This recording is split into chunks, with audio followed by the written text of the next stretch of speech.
How's it going there, folks? Welcome to another fun at-home table read. Tonight, we are tackling easily one of my favorite Oscar contenders of this year, Nosferatu, the new Robert Eggers adaptation. This one's really cool. I'm very curious to see what the script for this one's going to be, so let's jump right into introducing ourselves. Hello, I'm George. I'll be action description and von Franz. I'm Nicole. I'll be Ellen. I'm Travis, and I'm playing Thomas. I'm Curtis. I'm going to be playing Hardy. I'm Bayleigh, and I'm going to be Anna. Hello, I'm Mary. I'll be playing Dr. Sievers. And I'm Logan, and I will be Count Orlok. All right, well, George, take us away. Nosferatu by Robert Eggers, based on the screenplay Nosferatu by Henrik Galen and Dracula by Bram Stoker. Black. Once upon a time. Beat. A child's desperate crying is heard echoing in the night. Interior country manor house nursery night. The crying continues in the darkness of a child's ornate bedroom. The tears come from a pretty teenage girl. White skin, black hair, and enormous elfin eyes. Her name is Ellen. There is something supernatural and compelling about her. She moves to the edge of her bed and clasps her hands together in fervent prayer. Come to me. Come to me. A guardian angel, a spirit of comfort, spirit of any celestial sphere, anything. Him I call. Now she whispers silently in her head to the infinite. Pause. Ellen hears a silvery male voice whispering quietly in the wind. It grows louder. He speaks in an ancient, indecipherable language. She rises from bed like a phantom. A massive shadow emerges from her window. She walks to it, becoming shrouded in its darkness. It's as if the shadow is embracing her. She merges with the apparition, inhaling its sweet scent. It is a powerful, unknown bliss. Her body trembles. She levitates, her toes inches above the floor. You are not for the living. You are not for humankind. Exterior manor house, topiary garden. Moments later, Ellen sleepwalks into the night. And shall you be with me ever eternally? Do you swear it? Close on Ellen, motionless in darkness. Suddenly, Ellen is lying in the garden. The shadow presses on her, harder, harder. Her pleasure turns to pain. Out of nowhere, a dark hand grabs her throat, attacking her violently. Image lasting under 12 frames. A horrible, naked, corpse-like demon lets out a diabolical growl, straddling Ellen. Ellen screams as if being stabbed in the heart. The next moment, Ellen is nearly buried in the garden dirt, violently seizing. Audio. Music builds to a horrific, blistering orchestral climax that would bring Beethoven to his knees in torment. Title, Nosferatu. Interior Hutter house, bedroom, morning, several years later. Close on Ellen. Is now a young woman, early 20s. She opens her eyes from a nightmare. She gasps, frozen in bed. She takes a beat and realizes she's awake. She rolls over, reaching to embrace her husband. Thomas? But he isn't there. Thomas? She looks across the room. Thomas Hutter, mid-20s, is tying his cravat before a small mirror. He is very invested in tying it well. His back is to her. He's handsome, if not pretty. Kind, determined eyes. He seems entirely unaware of the darkness in the world. Their middle-class bedroom is cute, with brand new aspirational furnishing. These help to disguise its overall shabbiness. What's that, my love? Thomas turns to her, tightening his knot. Ellen is frightened. What is it? Thomas goes to her tenderly. Nothing. I dreamt I... Come here. There's nothing to be afraid of. Ellen wraps her arms around him tight, swooning. The honeymoon was yet too short. She tries to bring him into bed. Thomas falls onto her. Take off your shoes. I wish I could stay, my love. She covers him with kisses. He glows. Their love is pure. How should I have earned such a doting wife? Greta the cat crawls into bed on top of them. Thomas laughs. Alan, I have told you not to let her into bed. I cannot wear anything dark. I'm absolutely covered in it. He takes a few cat hairs off him while Ellen caresses the cat. Greta loves it here. She wishes you to stay too. Today is one of the utmost importance for us. 1 minute more. Thomas kisses her. He looks at his watch. He's later than he thought. I really must be off. Ellen gets out of bed and they both brush the cat hair off of his frock coat. He pecks Ellen again, quickly. Goodbye. He leaves. Hold on Ellen, troubled by her dream, cuddling with Greta. That's the position already. Just send him away. Exterior Whisburg, Old Town, morning. Thomas jogs through a muddy and cramped cobblestone street of a bustling Baltic port city. The smell of horse dung, fish, and charcoal hangs in the foggy streets. He hops over a pile of steaming horse droppings. Exterior Whisburg Street, Market Street, morning. Thomas tries to pass through a large herd of cattle being led to the market square. He rushes past side street views of the busy canals full of boats and lined with towering warehouses, funneling towards the harbor. Workmen holler, steamboats whistle, harbor bells ring. Thomas takes a shortcut through one of the old medieval passageways. Exterior passage / Knox Estate Agency, day. Thomas emerges from the dark passage, running now. Before him is a crooked brick building with a stepped gable. The sign in German reads, Knock and Associates Estate Agents. Interior Knox Estate Agent Reception, day. Thomas stands out of breath in the old, dark, dusty agency. The shop bell is still ringing from his entrance. Two old clerks look up at him through their thick spectacles. You have kept him a quarter hour. Thomas removes his hat, bowing slightly to the clerk. A strange laughter is heard from afar. Thomas skulks down a dark corridor of profusely piled paperwork, anxiously fixing his hair. The menacing laughter getting louder. Thomas slowly opens the door, slightly ajar. Interior Knox Estate Agency, Knox office, continuous. Knox is clearly a man of great status and wealth, yet he seems near a mental breakdown. Or has it already begun? Pray, pardon me, her knock for my, Your lily is Providence, my boy. Providence. Come in, come in. Still preparing the account.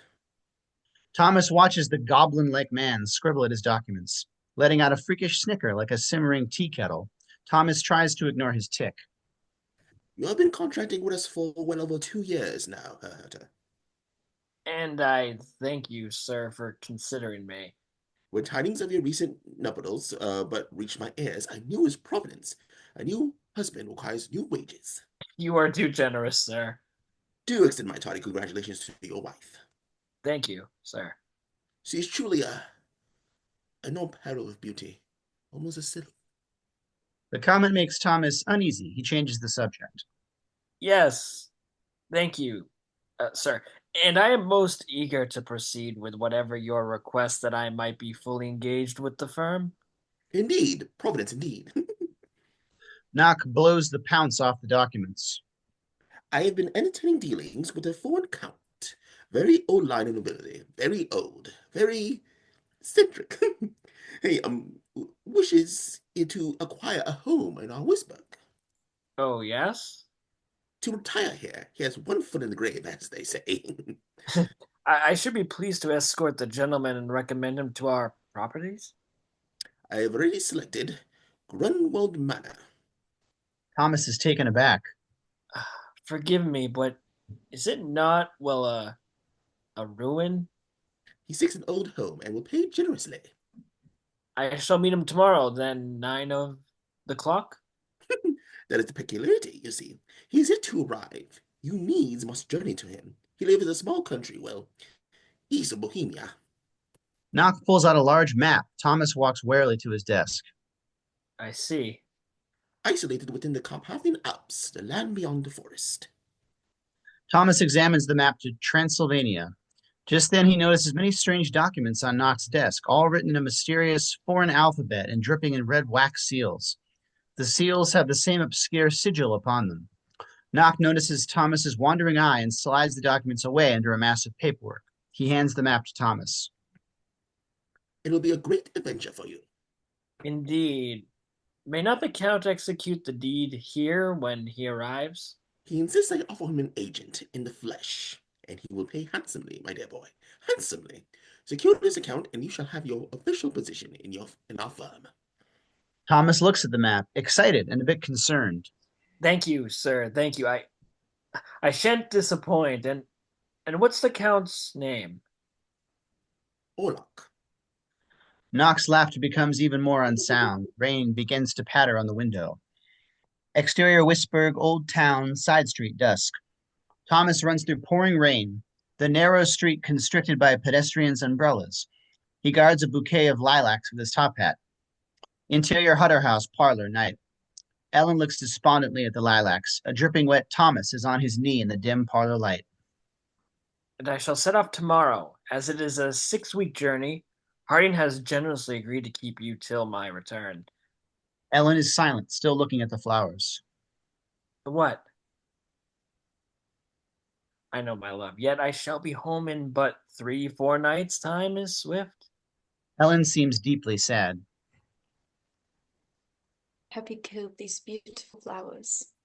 What? Nothing. What are you talking about? Forgive me. Let us put them in water. They will only die in a few days. Throw them out.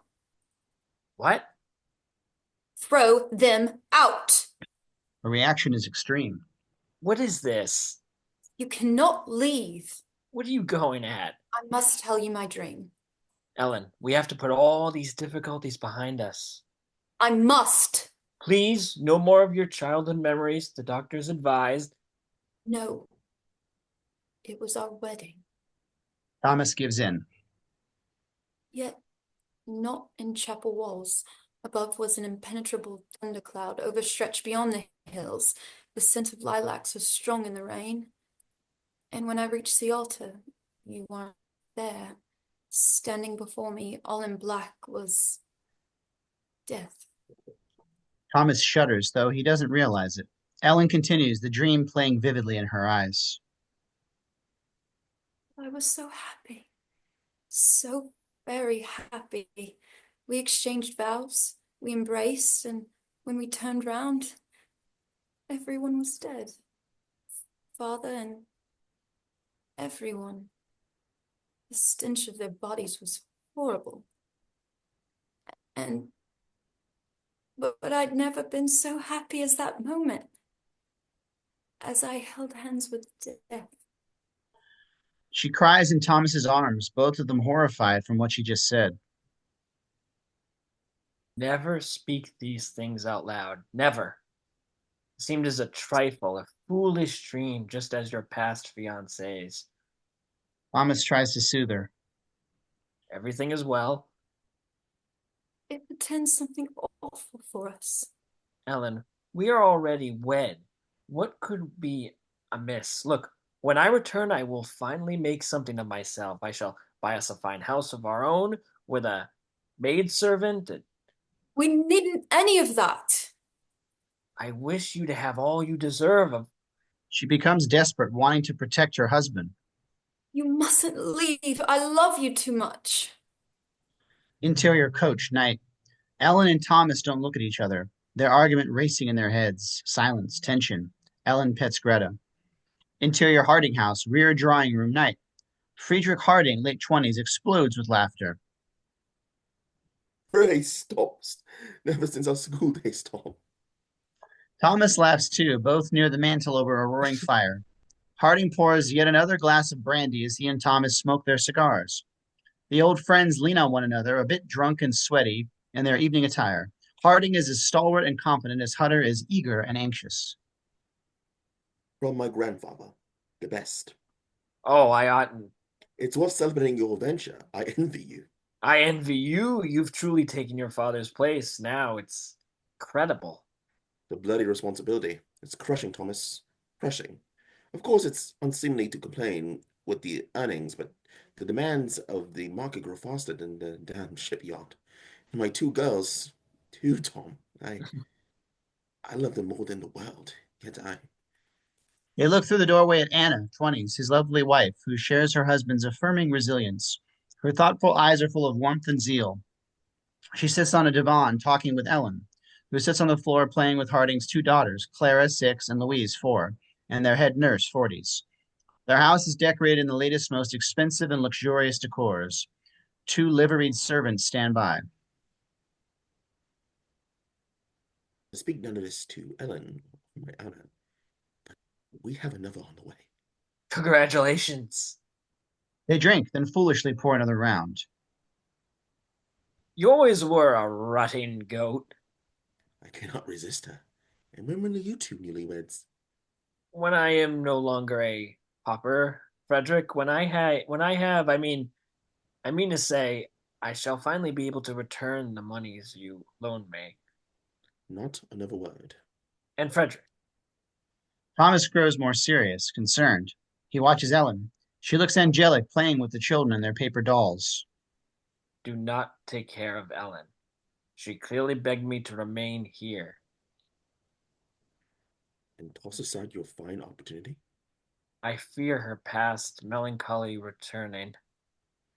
Harding puts his arm lustfully around Thomas. Naturally, her dashing young husband is leaving her bedside cold. Anna stands. My sweet ones, it is time now for bed.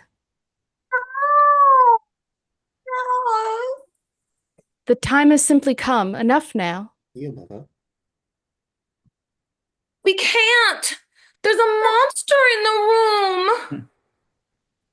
All right, up to bed with you. Papa, don't let her feed me to the monster! Stab him! Pardon us, I am to hunt a monster. You are a perfect child yourself. Thomas follows Harding into the front drawing room, continuous. Anna and Harding laugh, bringing the children upstairs to bed as they scream bloody murder. Harding carries Clara on his back, playing. He clearly is a doting father. Thomas goes to Ellen on the floor. They are alone. He holds her close. His drinking has disarmed him. Forgive me. Put these fancies behind me. I have, and we have each other. Ellen looks at him with a hungry love. Her breast looks beautiful. Thomas kisses it. They embrace. They kiss passionately. Ellen begins to crawl on top of him. She digs her hands into his hair, her nails into his scalp. You're hurting me. Shh, she says softly, lulling him in. No! The monster! He'll kill us! Thomas and Ellen continue their deep kiss on the floor. Camera pushes into the swirling bun of Ellen's black hair. Clara and Louise cry horribly, louder and louder. Interior Harding House, guest room night. Ellen sits at the dressing table. Thomas is sleeping behind her in his clothes. Ellen holds a silver heart-shaped locket and opens it. She snips a small lock of her black hair and puts it in the locket. She looks in the mirror, forlorn. It's eerie. Hold. Dissonant music builds. Interior dark room, Knox office, that same moment. A naked old man is on his haunches within the center of a heptagram painted on crooked floorboards. It is adorned with mysterious symbols like the ones on Knox documents. Incense and tall black candles burn. The old man is Knock. He digs a sharp quill into a vein in his arm, extracting blood as ink. He is sexually aroused by the pain. On an altar before him is a wax tablet. Engraved on it is the same sigil from the seals. Knock applies his blood within the grooves of the sigil. He falls into a trance, incanting in an ancient language. His eyes roll. Knock continues his incanting. The smoke from the incense grows more dense. Jolts. He has made contact with something.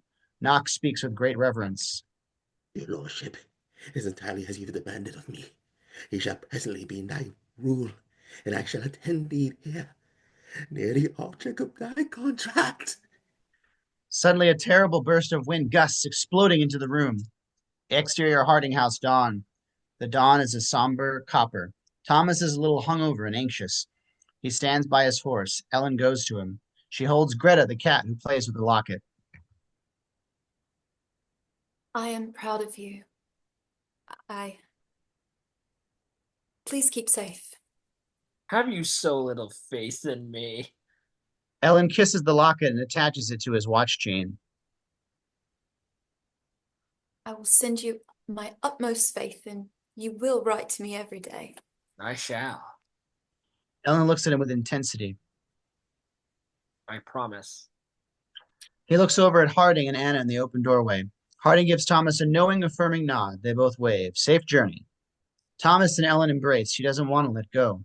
Remember, it's all for us. I love you. A small kiss. It's not enough for Ellen. Thomas mounts his horse and rides off into the misty dawn, the capulets on his long coat flapping in the wind. Hold on, Ellen. Her premonition grows. Exterior outskirts of Wisburg morning. Thomas rides to the last remaining semblance of Wisburg, out into the vast countryside. The sails of all the old windmills turn in unison, glowing from the eastern horizon, where Thomas is heading. Exterior Transylvanian village outskirts, dusk 2 weeks later. Light snow falls. The season is changed. A very weary Thomas has come to a mountain crest. In the valley below him is a small thatched village with a wooden church. He can smell the comforting aroma of the smoke from the burning hearths. Sheep wander around him. The sun sets behind the endless mountains. Thomas rides into the valley. The sheep follow. Manic Balkan music echoes in the hills. Exterior Transylvanian inn, dusk. Thomas dismounts and walks towards an inn with a bizarrely tall, pitched roof. A lively Roma camp with tents and wagons is in the yard. Music, dancing. Gypsies, as Thomas would designate them in his period. As Thomas approaches, he is swarmed by Roma children and old women, all tugging on his clothes and talking nonstop in Romani. A rough stable groom takes his horse. As Thomas tips him, the children go wild. In a panic, he drops a few coins from his purse. As the mayhem increases, Thomas sees a tall, handsome Roma man, 45, staring at him. He smokes his pipe in the shadows of the porch of the inn. Wearing a rakish hat and a dense black beard, his eyes seem to look into Thomas's soul. Hold on, the handsome Roma man smiling. Thomas looks away embarrassed, awkward. Just as he does, the handsome Roma man begins to laugh at him. He laughs and laughs, showing his beautiful gold teeth. Thomas doesn't know what to do or why he caused this. All the Roma, young and old, begin laughing at him. Just then, the innkeeper comes to Thomas's rescue and shoos the Roma away, shouting under his gigantic white mustache. The mocking laughter continues. You bring trouble with you. Forgive me, I only wish to stay one night. I have an audience at the Castle Orlok, beyond the Aryek Pass. I wish to hire a coach or yet a guide to... The innkeeper grows more stern. Is he afraid? Go. Return to your country, Cadro. All the Roma shout and laugh. The innkeeper shouts quiet and curses them in Romanian. I am weary, I pray you.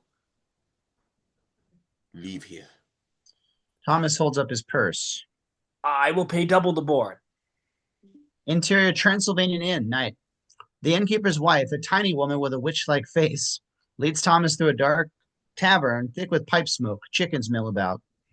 She leads him past a few patrons in their exotic garb of sheepskins, embroidery, and coin jewelry.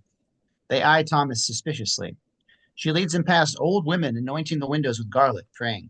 She leads him further into a dark corridor, further into darkness, her candlestick flickering as she mutters fearfully in Romanian. Thomas grows uneasy. Interior inn room continuous. The innkeeper's wife has led Thomas into a primitive, cramped room with an unusually tall bed. Speaking Romanian, she implores Thomas not to go to Orlok's castle, so it seems. She places a humble wooden cross pendant in his hand. Beware his shadow. She passes her hand over his eyes slowly. The shadow covers you in nightmare. Awake, but a dream. There is no escape.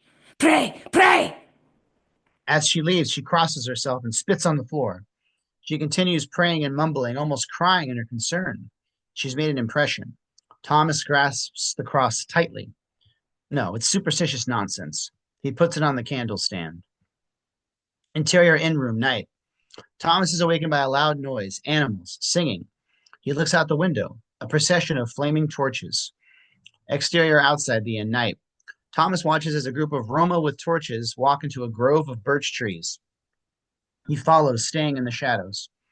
Exterior birch grove, night. Thomas watches as the Roma follow a nude teenage girl riding on a white horse. Thomas breathes heavily at the sight of her smooth, dark flesh bouncing on horseback. He averts his eyes, embarrassed. Bless this virgin child, bless her. Guide our stallion to the unclean spirit. The handsome Roma man has a black dog on a leash. The dog has a second set of eyes painted on its head in white. It barks ferociously, foaming at the mouth. The nude girl has led them to a grave in the middle of the grove. Exterior birch grove later. Thomas crouches behind a tree, watching the Roma exhume a bloated, rotting, red-faced corpse. The women chanting, praying, crying. Bind his tail, his cloven hooves. Thomas breathes heavily in fear and disbelief. Exterior birch grove continuous. The handsome Roma man pounds an iron stake into the corpse's navel. The corpse screams in pain. Is it alive? Thomas shouts with force. No, by the grace of God. The Roma man turns. He locks eyes with Thomas. Suddenly, interior in-room morning, Thomas wakes in a sweat. A rooster crows. The cross from Innkeeper's wife is around his neck. He takes it off and throws it to the floor in terror. He didn't put it on. Then he sees he's wearing his boots, caked in fresh mud. Exterior in, morning. Thomas walks outside. No one is there. Straw mattresses air out on the porch rail. The gypsy camp is gone. Extinguished fires smolder. His horse is gone, too. Hello? Pause. Nothing.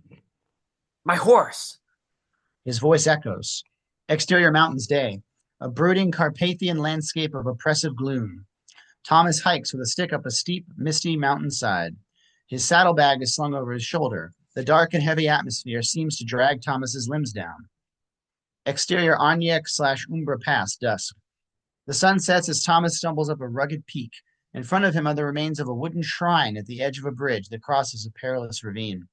There is a freakish mess of weathered crosses, icons, garlic flowers, and thorned wreaths nailed all over the shrine. Thomas is afraid to pass, but it calls to him. The wind howls. He closes his eyes and steps forward. His heart pounds. He crosses the bridge. Exterior forest crossroads, night. Thomas comes to a crossroads within a primeval forest. Snow is falling. Wolves howl in the distance. Then he hears something more grave. A horrible pounding of hellish hooves. An ethereal jingling. Through the tall pines, he sees something black, silhouetted by the moon. It is a carriage drawn by 4 black horses. Their long manes, plumes, bells, and tassels float in the air weightlessly. Thomas recoils in terror as the ghostly carriage heads straight towards him. Closer, closer. It will trample him to death. He holds up his arms to guard himself from the imminent collision. The horses scream. Suddenly, the carriage has halted before him, utterly still. Thomas looks on in wonder. He can't see a driver. If there is one, he is still and silent as the ferryman of the river Styx. Just then, the ornate carriage doors open, beckoning him. Thomas enters as if lifted into it by an unseen force. Exterior mountain road, night. The crack of a whip. The carriage moves like a banshee through the falling snow. Huge, muscular black wolves chase the carriage, growling and howling in excitement. The castle stands on the crest of a jagged mountain. Exterior Castle Orlok, bridge, night. The carriage rumbles across the crumbling drawbridge. Interior/exterior ghost carriage, night. Thomas suffocates inside the coach as if it were a moldering coffin. He closes his eyes in delirium. Exterior Castle Orlok, Barbican Gate, night. Thomas opens his eyes. He's exited the carriage. How? He cannot remember. It has vanished into the night with the wolves. He stands before 2 great wooden doors covered in grotesque ironwork. Before Thomas can knock, the doors open, creaking and moaning. He walks into the dark ruins. Exterior Castle Orlok, courtyard continuous. Thomas looks ahead. In the distance, within the dense fog, is a man standing in the moonlight. He's too far away for Thomas to make him out, but his presence is magnetic. He is deathly pale. His fierce eyes pierce through the darkness. The figure walks slowly as if hindered by rigor mortis. He is too tall, supernaturally thin, and dressed entirely in black. His clothing is rich, elegant, Eastern, the finery of a Hungarian nobleman. It is Count Orlok. He stands many paces away from Thomas, utterly still like a statue. Thomas bows. Orlok looks at him. His eyes tear into Thomas. Pause. Orlok turns away slowly. He walks back into an abyss of darkness, into the castle. Thomas, stunned, exhausted, follows. Interior Castle Orlok, staircase, night. Thomas treads well behind Orlok, up the steep, winding stairs. Orlok speaks with an impossibly deep, sepulchral voice, shrouded in the exotic accent of his mother tongue. In spite of its power, it seems every word he utters causes him great pain and effort to expel. You are late. The midnight hour is past and my attendants have all retired. Forgive me, Count. The Count disappears. Thomas is startled. Where'd he go? He keeps walking. Past a stone column, he finds an open door.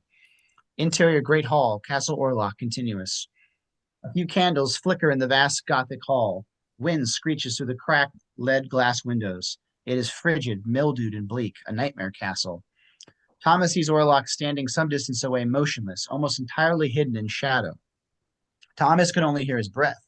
It is loud and asthmatic, pained like his speech. In between them is a huge medieval table decked with a feast for Thomas alone. Leave there your conveniences. Set out the deed and sit. Would you not wish to wait till morning? I wish you to do as I request. Yes, of course, sir. Thomas goes to put his satchel down on the table. Lord. Pardon me, sir? Your lord. I will be addressed as the honor of my blood demands it. Yes, my lord. Forgive me, my lord. Thomas is very embarrassed. He's fouling up already. He's so tired, disoriented. He puts his things down fearfully. Pray. Sit. Thomas sits. He feels as if he's being studied by Orlok. Thank you, my lord. With Thomas very far from him, Orlok takes the papers. Thomas watches the Count move in a strange and animal-like manner. His back is hunched, but in spite of his extremely lean profile, his chest is strong, masculine, even bull-like. His rich clothing is worm-eaten and filthy. Orlok continues to keep his face hidden from Thomas. I am most impatient to bring my eyes to your covenant papers and my correspondence with your proprietor, Herr Ganok. I have long awaited them, and I hold matters I must attend to upon the morrow. Yes, of course, my lord. As Thomas reaches for some food, he realizes the Count is right behind him. How did he get there? The Count's breath is fetid. Thomas recoils. He doesn't see Orlok's arthritic, mummy-like hand reaching for an ancient decanter. Orlok's long fingernails crawl up the handle like a spider. He pours the wine into Thomas's chalice. Drink. By the time Thomas has turned to his cup, Orlok has disappeared again into the dark. Thomas hears him walking to the other side of the table. He can't see him. Suddenly, Orlok is seated in an intimidating throne of a chair. As Orlok pores over the documents, Thomas tries to make out his face in the dim light. His features are anorexic, severe, and bestial, and he wears the traditional mustache of the region. Yet, however cadaverous and feral, he is somehow quite handsome. Anything more than that, Thomas cannot see. Thomas tries to think of something to talk about. His host is most unsettling in his silence. I have, my lord, I have questions about the unfamiliar customs of the peasantry and errant wanderers. Orlok reads on without a sound. Last night I saw, or I believe I saw, a band of gypsies. They ventured to a small birch grove and... Yesternight was but the eve of their Saint Andres.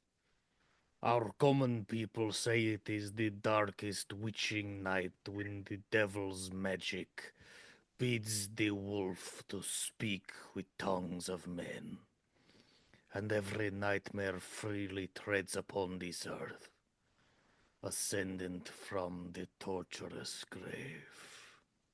This does not comfort Thomas. Orlok lets out a Mephistophelian laugh. I fear we yet keep close many superstitions here that may seem backward to a young man of your high learning. These gypsies, they exhumed a corpse. It is their filthy ritual. What matter of ritual? Orlok erupts with unexpected anger. Speak not of it again. His voice echoes through the high-vaulted ceilings. Birds, or are they bats, flutter into the silence. Orlok calms. He continues.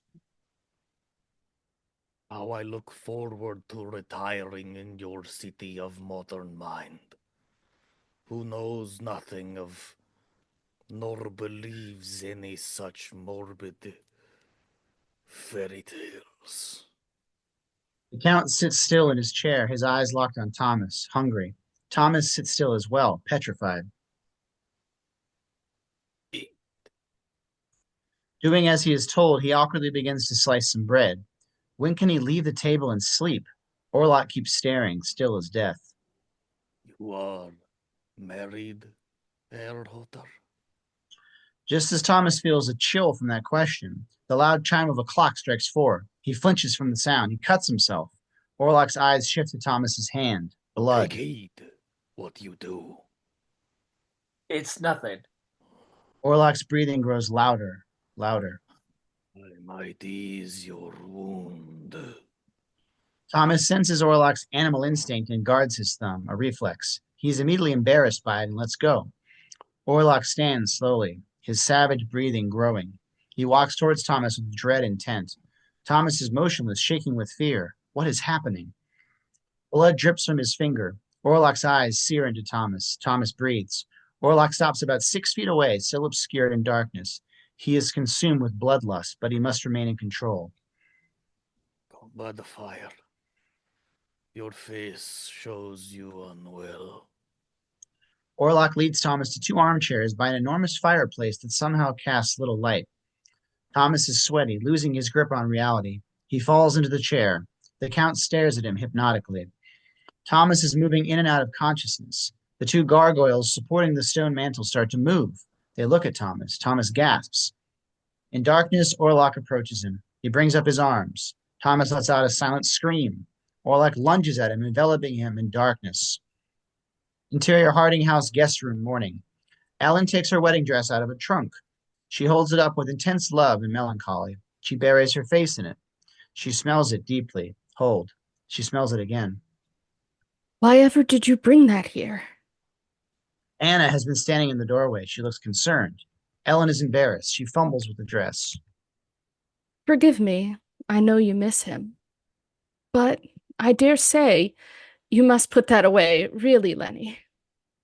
Ellen moves from embarrassment to shame. Anna feels guilty. Lenny, what might we do for you? Tell me that a letter from Thomas has arrived. You received one within a fortnight. That was yesterday. He doubtless just arrived himself. He said he'd write to me every day. The post would most surely be delayed from that strange part of the world. Pause. What can cheer this poor humor, my love? I should wish we go to the shore. This request strikes Anna as strange. Lenny, it is now December. Ellen grows in excitement. It calms me to see the ships sail into the port. Please, we must bring the children along. Please, my pet, it will be delicious fun. Ellen is beaming. Her excitement is almost discomforting. Interior Castle Orlok, Great Hall, morning. Thomas opens his eyes. He lies on his stomach, twisted up on the cold stone floor. He groans. As he gets up, he realizes his tie is undone. His collar flaps down to the side. His shirt is somewhat open. Flecks of blood on his linen tie. What the devil? He moves. He has a pain in his chest. He walks through the hall. It's quite dark, even in daylight. Hello? The castle is in ruins, covered in debris and rubble as if no one had lived there in 100 years. Count? His voice echoes. Where are the servants? Where is everyone? Interior Castle Orlok, corridor, day. Thomas wanders the castle trying to find someone, anyone. He fills with dread as he turns every deserted corner. The anxious atmosphere is dreamlike. He continues through corridors of stone. Every door is locked shut. The atmosphere becomes even more oppressive. Alas, a room with a door ajar. Fearfully he enters. Interior Castle Orlok tower chamber, continuous. It is a bedchamber, gothic, filthy. His overcoat and other belongings are all there, but he doesn't see them. He walks in, opening up his shirt, headed to a tenebrous mirror on the wall. Impelled towards it, he hears the sound of 1 or 2 scuttling, screeching rats. He looks at his murky reflection. There is a triangular bite mark on his chest over his heart, like a rat bite, only larger. A rat runs past Thomas's feet, and another. He feels violated, horrified. Another rat runs by. Thomas drops the mirror, suddenly. Interior Castle Orlok tower chamber, bed. Night/script day. Thomas wakes in a cold sweat. He is lying in the dusty canopy bed. Was it a dream? How did he get here? He looks down. The bite mark is still there. Exterior estuary, day. Anna and Ellen walk arm in arm among iron grave markers near the shore of the muddy bay. They are in their warm shawls, bonnets, and parasols. A vast sunset behind them. The children play with their head nurse attending nearby. Be careful now, children. Keep from that filth. Ellen is lost in thought, watching the distant ships. Do you ever feel at times as if you were not a person? Well, What I wish to say is that you're not truly present nor alive, as if you were at the whim of another, like a doll or someone or something had the power to breathe life into you, to move you. Anna doesn't understand. In fact, Ellen's words frighten her a bit, but she wants to be supportive. Well, of course, we all feel out of sorts, set apart at times, small or alone. It's not out of sorts. Well, yes, It's as if there is something at play, or that is too awful or grave to explain. God. Anna looks at her intensely. Ellen smiles. No, my lovely Anna. Look at the sky. She fills with passion. Look at the sea. Does it ever call to you, urge you, something is close at hand? That is his power, a gentle breeze from heaven. Destiny. She stares off into the horizon, the light igniting her eyes. My sweet romantic. All of a sudden, Ellen's eyes fill with fear. Tears well up. I am not mad, Anna. Lenny. Forgive me. Everything I say sounds so childish. Lenny, your words spring from your honest heart. Heart is lost without my Thomas. Hold on, Ellen, pining, but not for God. Interior Library, Castle Orlok, night. Orlok signs a document written in the mysterious symbols, and another in German. A lithograph of Grunwald Manor is also on the table. Even as an illustration, it's a looming vulture of a building. Thomas has become pale, sickly. He looks almost like a child, standing awkwardly in the cavernous library. He coughs. Orlok again has his face hidden in shadow. And your signature as solicitor. How careless of me, my lord. Thomas looks at the strange alphabet. He hesitates. The language of my forefathers. Thomas coughs. Of course. As he leans in to sign, his silver heart-shaped locket dangles from his watch chain. It catches the light. Like a predatory bird, Orlok sees it immediately. Maiden's token, I see. Your bride. Thomas looks up and begins to tuck the locket away back into his waistcoat. Oh, just so it... Yes. Orlok extends his hand for the locket. Aye, aye. Pause. Thomas feels this to be odd, very odd, but Orlok keeps his hand extended. Of course. Anxiously, Thomas unclips it and hands it to Orlok. Orlok breathes heavily, walking away from Thomas. He follows, afraid to get too close to the Count. He sees Orlok hold the open locket in his withered palm, the lock of Ellen's hair within. Orlok is transfixed. We are newly married of late. Incidentally, I have letters to her I would post, if I may. Orlok smells the locket, remembering. Lilac. What was that, my lord? Orlok's breathing is carnal, beat. He controls his emotions. You are fortunate in your love. Thomas is more uncomfortable. Providence, as her knock would say. Your signature. Thomas is motionless, for there was an unmistakable threat to Orlok's cadence. Orlok senses Thomas's hesitation. I pray you will indulge my pardon. Orlok takes out a bejeweled chest from the darkness. He opens it with a skeleton key and withdraws something.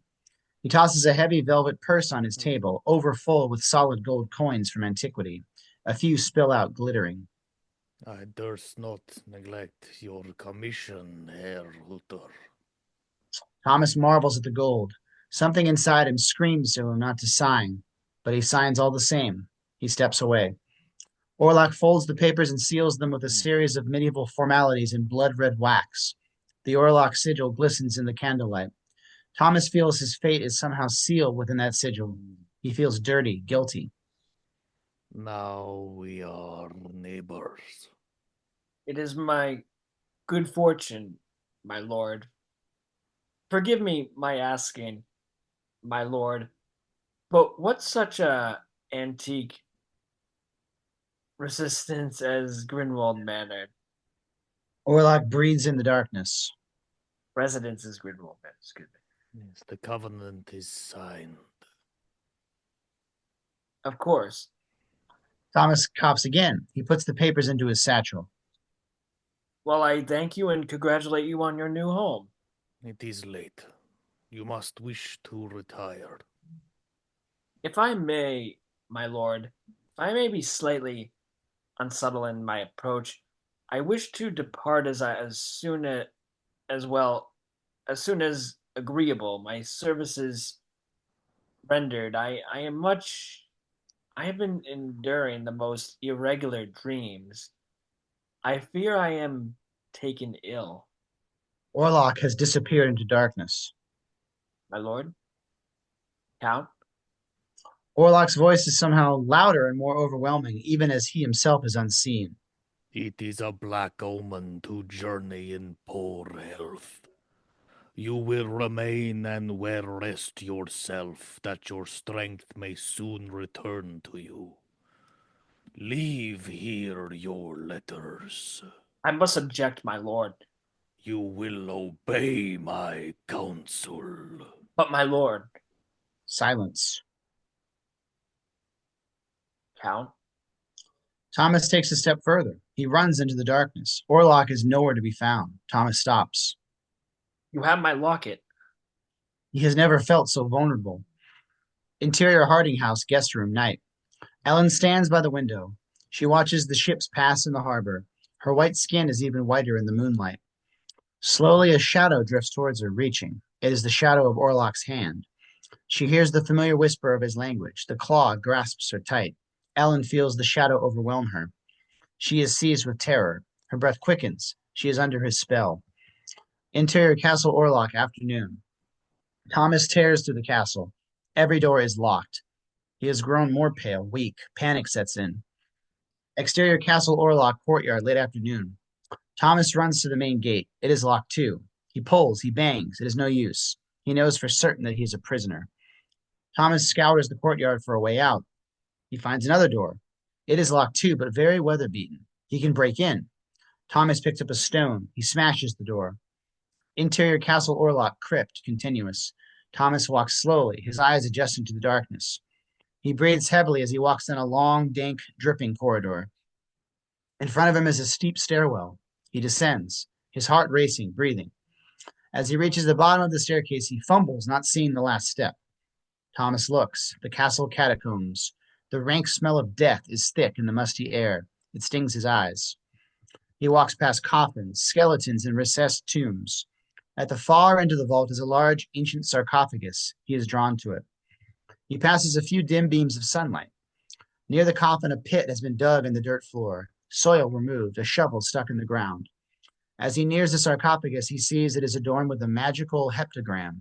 In the center is Orlok's sigil. It compels him onward, closer, closer. He holds his breath. He pushes the lid open. It lands with a dusty thud. Within is the dead body of Orlok. In an instant, Thomas sees a horrible, mangled creature, naked and half buried in the rat-infested earth. His jaundiced, leathery flesh is bloated and bruised in the glands and stomach. Blood leaks from all of his orifices, especially his slightly open mouth, revealing sharp, carnivorous teeth. His eyes wide open, dead, murky, and colorless. He is a vampire. Thomas trembles, nearly falling backward. He picks up the nearby shovel to strike him. He bravely lifts it high. He thrusts it into the coffin. Behind him, the dim beams of sunlight fade into darkness. Orlok's eyes grow conscious. Just then, Orlok grabs the shovel. With incredible strength, he jerks it away from Thomas. Orlok rises from his coffin, the soil falling from his naked, emaciated body. Thomas runs.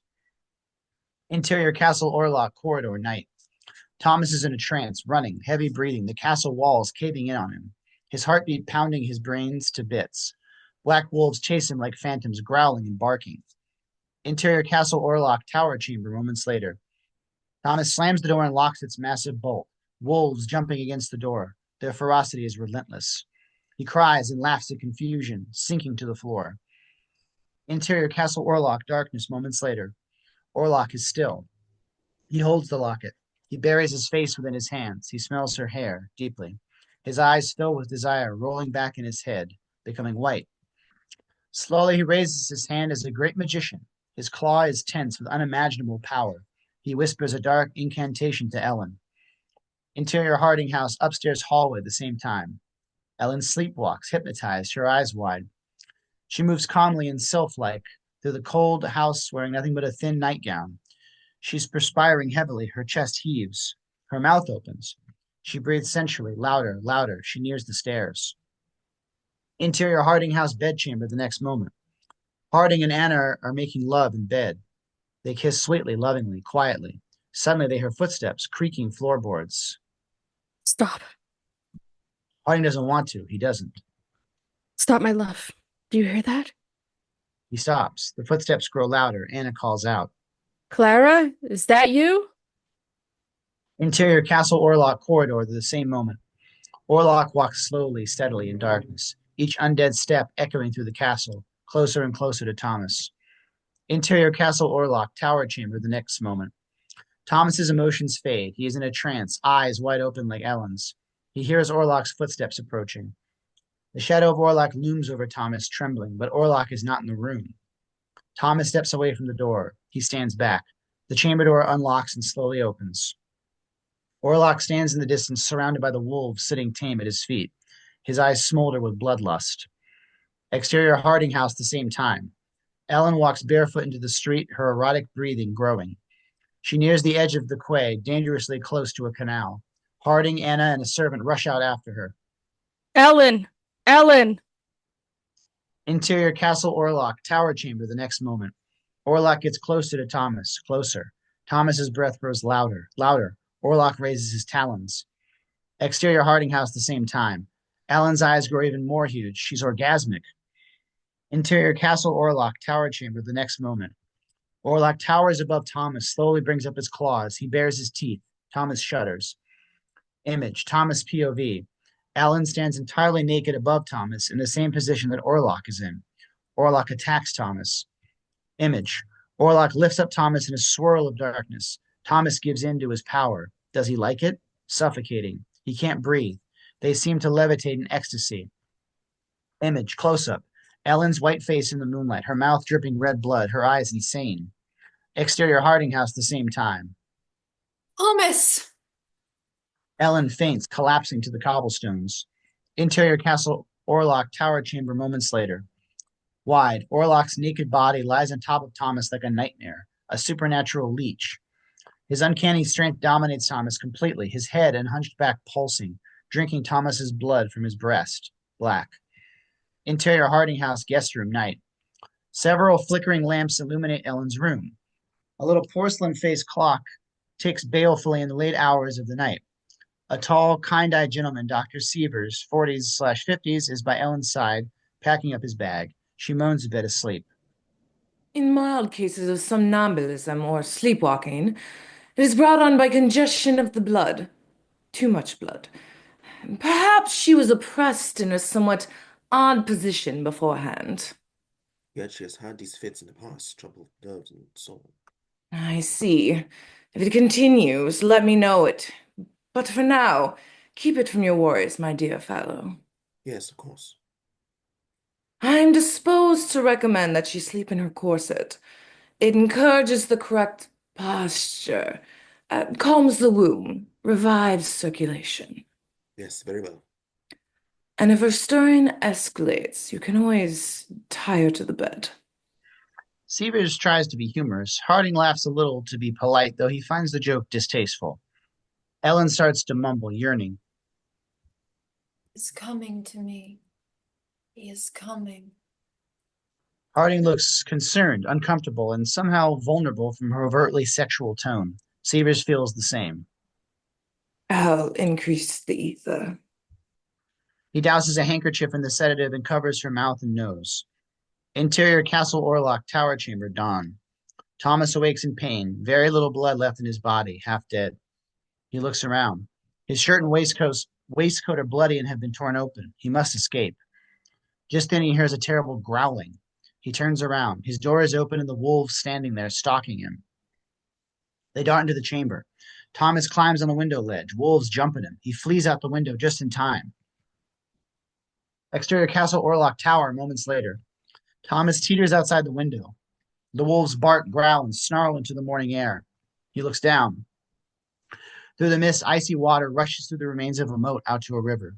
The mountain wind blows relentlessly. He can barely keep his balance on the ledge. He has no choice. He closes his eyes. He leaps, disappearing into the mist. The water swallows him. Exterior estuary, sunset. Ellen sits like a ghost, wrapped in blankets in her wicker, convalescent chair. She stares out at the sailing ships. Nothing of Thomas. Nothing. Harding and Anna in furs are by her. The children are not with them. Seabirds screech off screen. No, yes. I received nothing of any kind. Not even at your shipyard? And Ernok? Ellen looks yearningly at Harding and grasps his hand. He pulls away reflexively and averts his eyes from her gaze. Still no trace of him. The firm is daily chaos. I never liked that man. Never. Please, Father. I shall call upon him myself. Directly. I must discover something. Please for her to know. But Thomas. For heaven's sake, you cannot leave unaccompanied. Harding looks at her now. I am most sensitive to your ardent nature, and shan't reprove you further in this error of judgment. I will send someone daily until Ernok is found. Ellen looks out to the sea. Harding feels a bit guilty. Thomas is well. I'm certain of it. Lenny, it is near sundown. We really ought to be leaving. Ellen keeps staring out, lost. Her eyes fill with tears. Lenny? A moment longer. Please. Exterior estuary later. Harding and Anna walk away from Ellen. The sun quickly disappears behind them. Night approaches. Clara asked me today if Auntie Ellen has become a ghost. Thought it was agreed you were to keep the girls from her. Friedrich, be not a churl, please. You must be swept up in her fairy ways. The entirety of the household centers upon her whims. I tire of discussing her. I think there is no burden upon myself. I love her. She is blameless of her malady. Forgive me, my love. Dr. Sievers will pay another visit. Let's only please talk of something else. How is our little Friedrich? He touches her belly. She smiles a bit. Well, hungry as always, like his father. Harding leans in and kisses her. Anna blushes. Really, Friedrich, in public? I cannot resist you, my love. Anna smiles and then looks over her shoulder. She screams. Ellen! Lenny! The sun has set. The tide has risen. Ellen has fallen, covered in slime and muck. Her skirts are up around her waist. One leg is bare, the other in just a stocking. Her thighs exposed. Her satin shoes lost in the bay. Her body convulsing erotically. He is coming. He is coming. Interior Whispered Hospital surgery day. A hostile scream is heard in the distance. A new patient. Sievers turns from his fastidiously ordered desk. His chair creaks. A uniformed orderly, 50s, mops the sweat from his brow. The screaming continues, echoing in the halls. Yes, sir, we stowed him downstairs, sir. I have strictly forbidden the use of the old cells. Begging your pardon, doctor, sir. Out of the question. It's a modern hospital, not a prison. The orderly continues. He is in a mild state of shock. A little old soul he looks, but on my life, saw him screaming and a-groaning, found him at the Luther Christmas market, killed 3 sheep with his bare hands, and he was eating them raw. Interior Whispered Hospital basement corridor day. Sievers walks the orderly to the old 18th century cells, the ones they don't like to talk about. An eerie weeping is heard from inside. The orderly opens a wooden door nearly 1 foot thick. They enter. Interior Whispered Hospital, Knox cell, continuous. It is dark. In the far corner of the cold, damp room is a hunched figure rocking back and forth, weeping.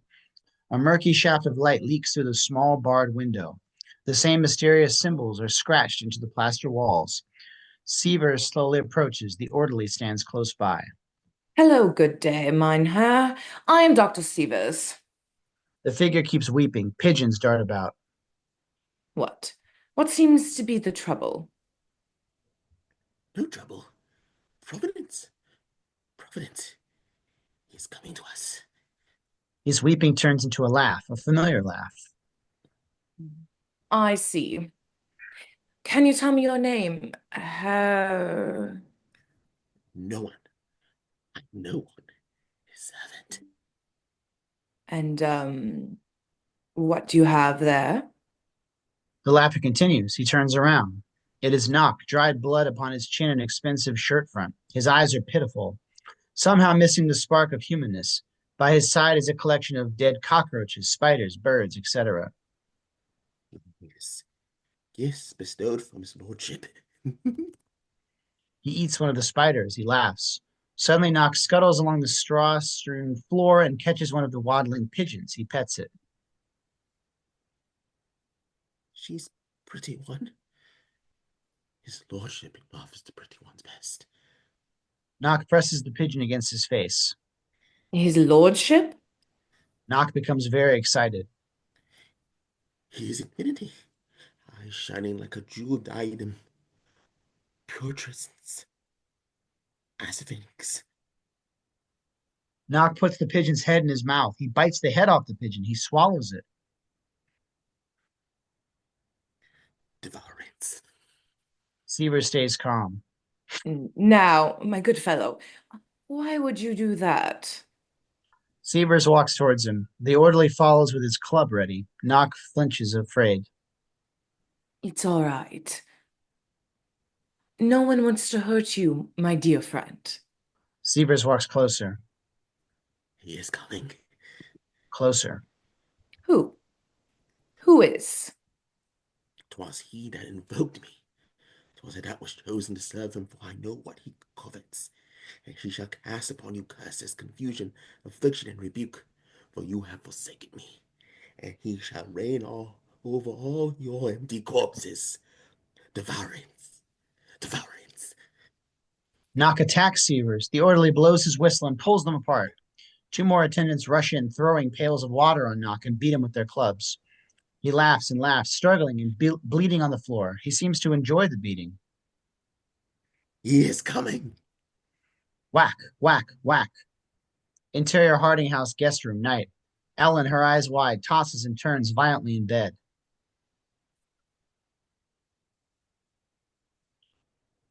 Dr. Sievers tightens the laces of her corset as Harding holds her down. They can barely contain her. Anna stands by in distress. Harding and Anna exchange a tense glance as Ellen moans, restrained by the men. Interior Harding House rear drawing room, night. Harding is crouched by his billiard table. He listlessly rolls the balls around, distracted, tired, very tired.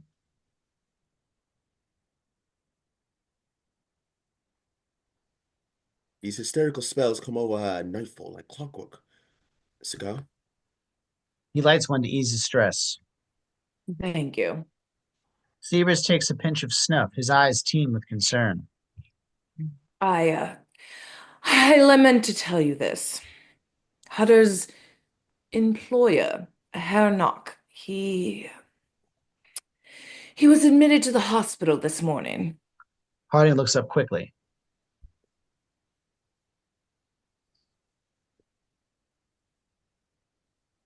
What? Do you speak of him of Thomas? He's mad. Mad? Non corpus mentis. And Frederick, well, the wretched fellow will inflame some sort of religious mania. He shares a similar motto to Frau Hutter. He's coming. What?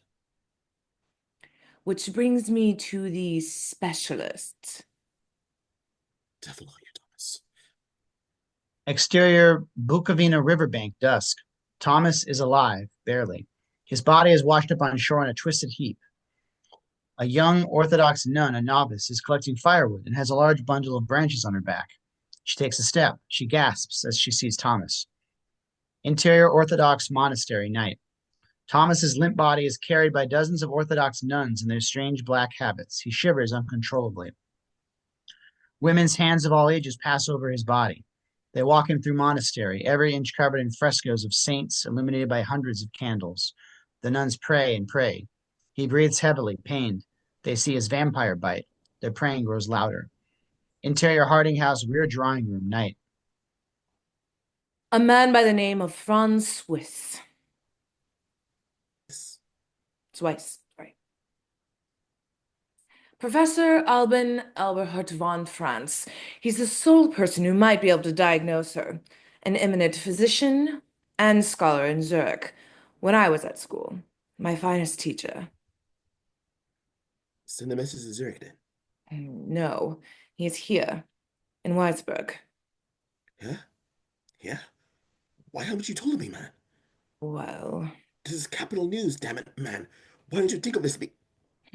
Well, you see, von Franz, is the most learned in the field. His mind... staggering. I'll spare no expense. No, you misunderstand me, Frederick. It falls hard on me to recommend him. He was tossed out of the university, laughed out of his home country. What? It grieves me to speak it, but become obsessed with the work of Paracelsus, Agrippa, and the like. I'm a shipman, Sievers. Alchemy, mystic philosophy, the occult. This chills Harding. Interior Orthodox Monastery, chapel, later. Thomas lies on a table, shirtless and profusely sweating. He trembles in agony. Nuns pray. An aged priest incants prayers and douses him with holy water. Later, Thomas has an icon placed on his chest. Nuns pray around him with a tiny schema Abbess 90s clutching a cross in her wrinkled fist. The priest continues exorcising the sickness away. He presses her hands firmly on his head.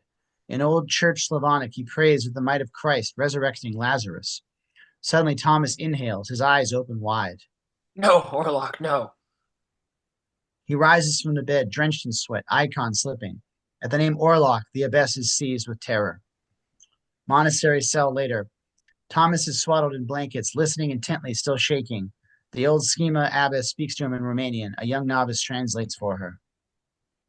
A black enchanter he was in life. Solomanari. The devil preserved his soul that his corpse may walk again and blaspheme. The abbess continues. She gesticulates with fervor. You are lost in his shadow. Thomas breaks down into tears. He shouts with determination. No. Enchanters turn their spirits into shadow to infect your dreams. I must leave. I promise, Ellen. Remain here. His evil cannot enter this house of God.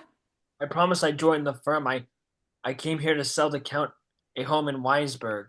Rest. Become well. He is bound for Weisberg. He cannot leave. He must return to the cursed earth wherein he was buried. No. He seeks after Ellen. I know it. Exterior Black Sea, dawn. Waves crash against the Impusa, a small topsail schooner, its sails full of wind. Interior Impusa cargo hold, dawn. A large coffin-shaped wooden crate sits menacingly in the creaking bowels of the ship. It is strapped with ropes and canvas and sealed with the Orlok sigil. Interior Hospital, Knox cell, day. Knox's hair has been crudely shorn. He is strapped into a chair that looks like a torture device. His trousers are removed. There's a chamber pot attached to the bottom of the seat. His head is held up vertically with a metal vise. He laughs. With every laugh, he has caused great pain by the vise. Your lordship cometh. Seal thy pestilence within them. Reap their blood, yet spare me. Bestow thy secret art upon me, and I shall serve by thy side. Do not fail, your lordship. Thy promise gift waits. He shakes, the straps and buckles pressing into his flesh, the metal vise fighting against his every movement. Providence! Providence! Interior Harding House, guest room, night. Ellen stands in the dark. She hears Orlok's whisper. Soon I will be no more a shadow to you. Your spirit was never enough. Soon our flesh shall embrace, and we shall be as one. Interior Impusa cargo hold coffin the next moment. Camera pushes into Orlok, incanting telepathically, buried within his earth-filled coffin. Nature, I call unto thee. Increase thy thunders. Audio. The wind blows, waves crash. Exterior Black Sea, night. Angle on, the sea rushes by camera at great speed. And hasten me upon wings of thy barbarous winds. Exterior Whispering Street, slums, night. Sievers and Harding walk in the frosty night, dogs barking, vagrants, garbage. The scientific community is on a crusade to prove his work drove him to madness. I am responsible for Thomas's wife. Harding bumps into a drunkard urinating in the street who curses him. Plain dandy bum boy! But it's a sham. A sham, I assure you, Harding. He may be a bit unconventional, but he will know the cause. Interior boarding house hallway night.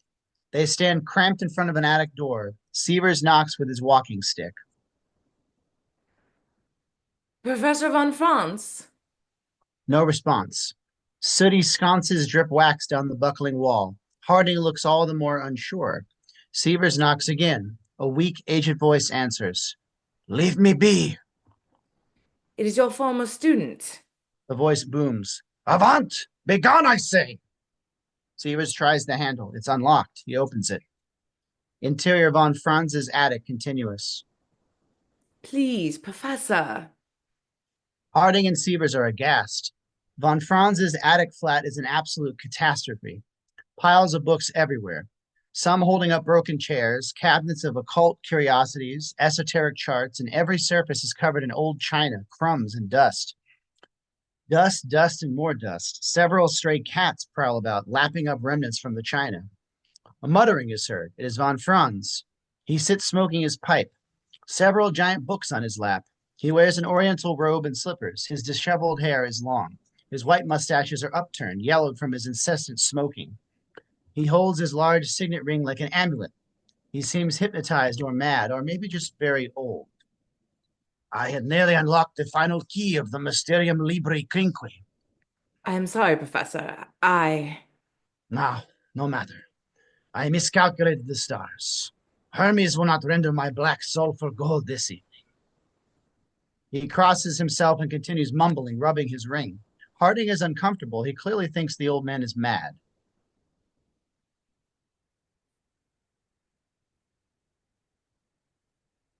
Yes, we shan't trouble you further. We must take our leave. Sievers walks towards von Franz. Good night, Professor. Sievers puts his hand on von Franz's hand.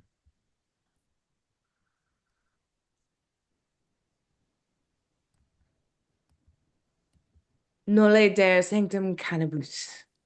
Subtitle, do not reveal what is sacred to dogs. Something clicks. Von Franz hears the doctor's words. He holds up his quizzing glass and sees Sievers through the lens. His eyes sparkle in the candlelight, nearly as intense as Orlok's. He laughs heartily. He has come alive. Equimitatis margaritis vestra anton porcos. My dear young Sievers, or do my dying eyes deceive me? I should have known. Von Franz stands laughing, his books falling to the floor. Embrace me, my boy. I am so rejoiced to see you. As they hug, clouds of dust fly off of von Franz's clothing. I sense something. It took me to Whispering all these years ago, and I had felt that now it was imminently approaching. I thought it ill, but it must have been you. Now what is the matter? He looks at Harding's bewildered face. Ah, I see, yes. Your friend's dear wife, a morbid melancholic exhibiting acute hysteria, manifested in protracted fits of somnambulism. Sievers is triumphant. Harding is in disbelief. You look tired, young man. Von Franz dumps out a few china cups into a basin. He pulls out a bottle. Schnapps? Exterior Orthodox monastery, stables, dawn. Thomas gallops away on a horse. He wears a borrowed shearling coat and looks like a shell of his former self.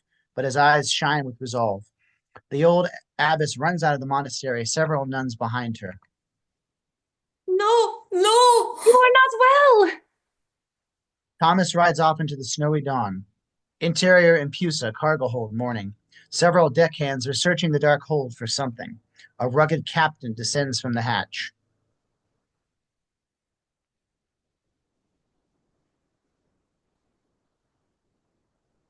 Back ye to the quarter deck with you!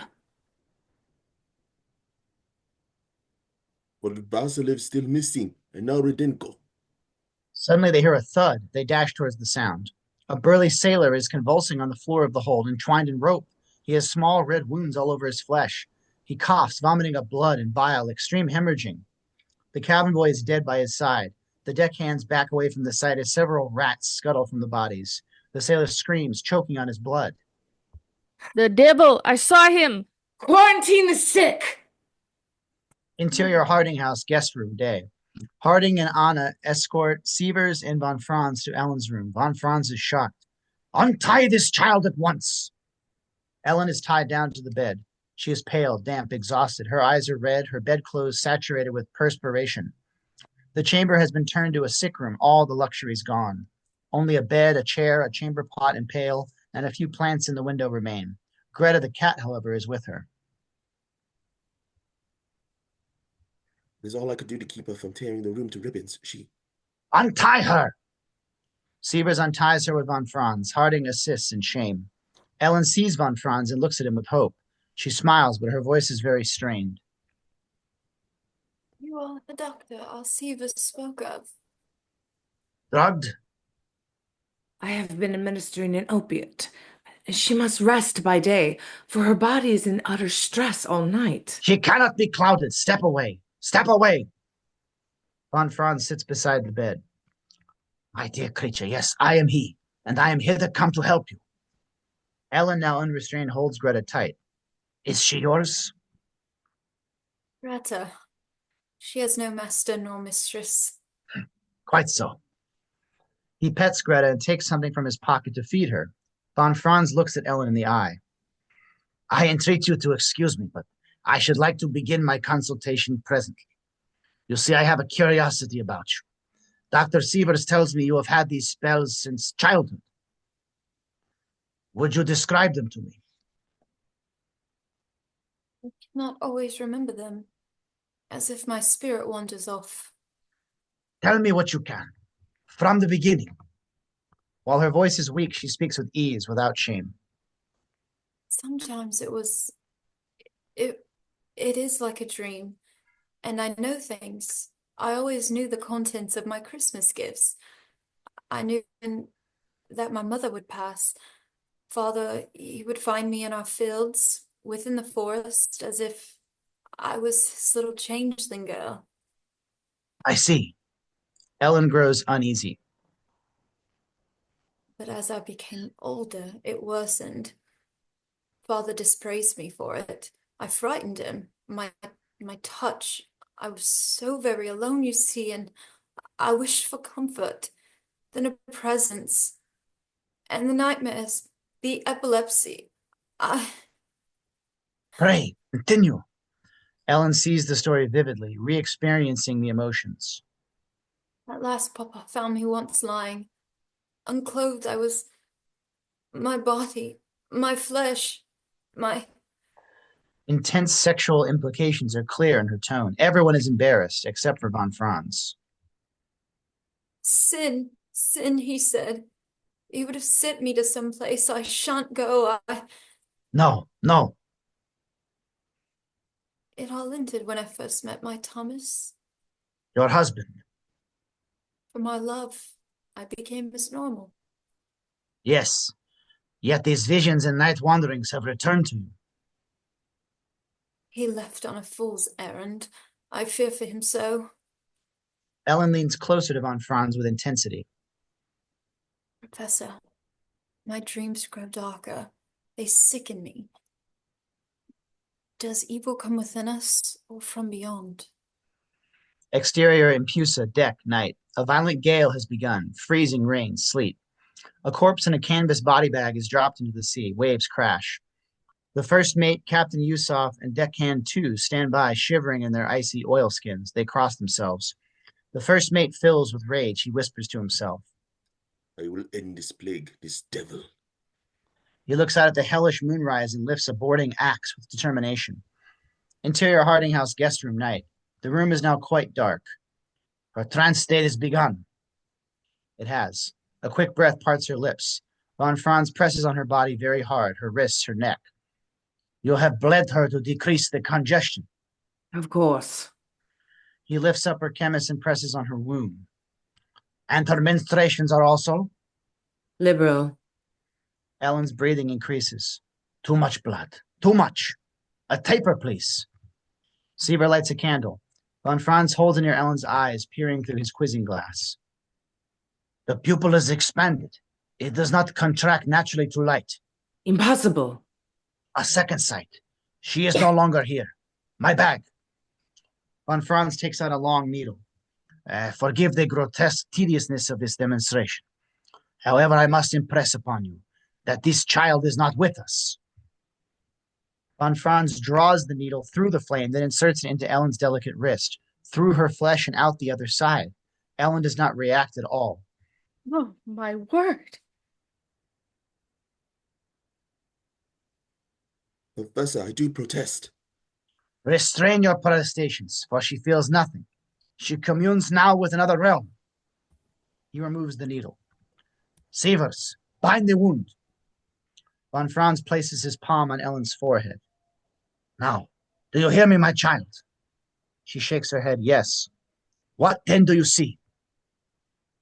I charge you, speak now what you see. Enduring night, the specter of death. He spreads his shadow and he is coming. Who? Who is coming to you, my child? Who? Her muscles tense, her breathing becomes rapid. Von Franz removes his ring and places it on her forehead. She holds it there and presses on it. Who, damn you, speak? Please, Professor. I will not harm her. Her fit builds, her body contorts, her voice stifled. Von Franz presses harder on the ring. I command you, hearken to my voice. By the protection of Camule, Haniel, and Zadkiel, impart your speech unto me. In the name of Elagos, Abbess, and Asmodee, impart your speech unto me. She speaks as if her voice were trying to free itself from hell. Princess who join you every night, first in sleep, then in your arms. Everything will be mixed with abomination, and you will be deep in blood. Everyone will cry, and there will be none to bury the dead. Von Franz grabs her shoulders. Her fit worsens. You are promised to me. Promised? Promised! She means her husband. Ellen tries to break from her fit, screaming. Help me! Help me! She holds Von Franz's lapels tight. She clenches her fists harder, harder, tearing the buttons off of his jacket, screaming. Help me! Interior Harding House, front drawing room later. Von Franz indiscreetly lights his pipe on one of the many candles perched on the Christmas tree's branches. Everyone else stands or sits, horrified from the last scene. Ellen's screaming is heard from upstairs. As I feared. Long pause. Well? Well, what, my boy? Cannot you see? See what? See that she is cursed. Cursed? Yes, cursed. The dear creature is obsessed of some spirit, perhaps some demon. I beg your pardon. I assure you, Harding, the good professor means this as hyperbole. No, I mean a demon. You jest. What of your discovery of macabre hallucination pathologies? This is not one. You scarcely looked at her. How should this happen to Ellen? Demonic spirits more easily obsess those whose lower animal functions dominate. Demons like them, they seek them out. How mean you? They can discover their victims from across mountains, great oceans. Those with lower animal function? Yes, hysterics, children, lunatics. Which reminds me, Sievers, you must introduce me to your madman tomorrow. Yes, of course. But, Professor, Somnambulists afflicted with these perversions oft possess a gift, a second sight into the borderland. I do not wish to dispute you, yet I myself have seen women of nervous constitutions invent any manner of dissolution. This is not a delusion. I believe she has always been highly conducted to these cosmic forces, uniquely so. The lunatic, perhaps. This terrifies Harding. Do you then acknowledge a connection between these two cases? That is the question. Capital. I tell you, it is the manner of her husband's disappearance. No. This evil, what it is, how it has been summoned, unleashed, I know not. But this remarkable child it has chained itself to is in grave peril. Von Franz puts on his coat to leave. I must do my studies. Frau Harding, sit with her, observe her, report her behavior. Sievers, no more ether. She will rave all night. Then rave she must. There is a dread storm rising. Ellen's screaming from upstairs grows louder. Thunderclaps. Interior Impusa cargo hold continuous. The first mate descends down into the dark hold. Rain and sleet pouring through the open hatch above. The first mate's breathing grows louder. It grows darker with every step down the ladder. Darker. It is very hard to see. Water drips. The ship rocks. The timbers creak. He breathes, afraid but fierce. His breath turns to steam in the lamplight. He holds his axe firm. He slowly approaches the crate. Rats scurry. His single sailor's earring shakes with fear. He walks closer, closer, breathing, breathing. He hacks at it. The wood splinters. Rats spew out of the crate. The first mate doesn't see, but in the shadows behind him, a tall, thin figure approaches. He hacks at the crate again. The figure comes closer. The first mate has torn a large hole in the crate. He gasps to discover that inside is a coffin. The figure is even closer. The first mate leans forward towards the sarcophagus and wedges it open with his axe. He reaches his hand inside. Only soil. He frantically searches for something, but nothing is there. He turns around in defeat. Suddenly, Orlok stands before him, a naked, rotten corpse. He takes the first mate in his enormous claws and sinks his teeth into his breast. The first mate tries to scream. Orlok wraps around him, smothering him, suffocating him. He struggles to break free, but Orlok drags him into shadow. Interior Harding House guest room, night. Ellen is in torment in bed. Anna is by her side, holding her down, trying to comfort her. Anna, please. Please. Conflicted, Anna lets her go. Ellen rises slowly, drenched in sweat. She goes to the window. Her desire is intense, but she stands utterly still, looking out. Anna follows with trepidation. They stand next to each other. They watch the storm rage. Ellen breathes with want, fogging the warped glass of the window. Exterior Wisberg Harbor, night. Wisberg, silhouetted by the moon, lays asleep. The whole city is shut in from the storm. Orlok's magical incantations echo in the wind. The Impusa is hurled along by the tempest towards the town. Sails billow like ghosts' funeral shrouds. A terrible crash is imminent. Interior hospital, Knock's cell, that same moment. Knock laughs in his restraints. Rain and sleet in his cell. He rocks back and forth.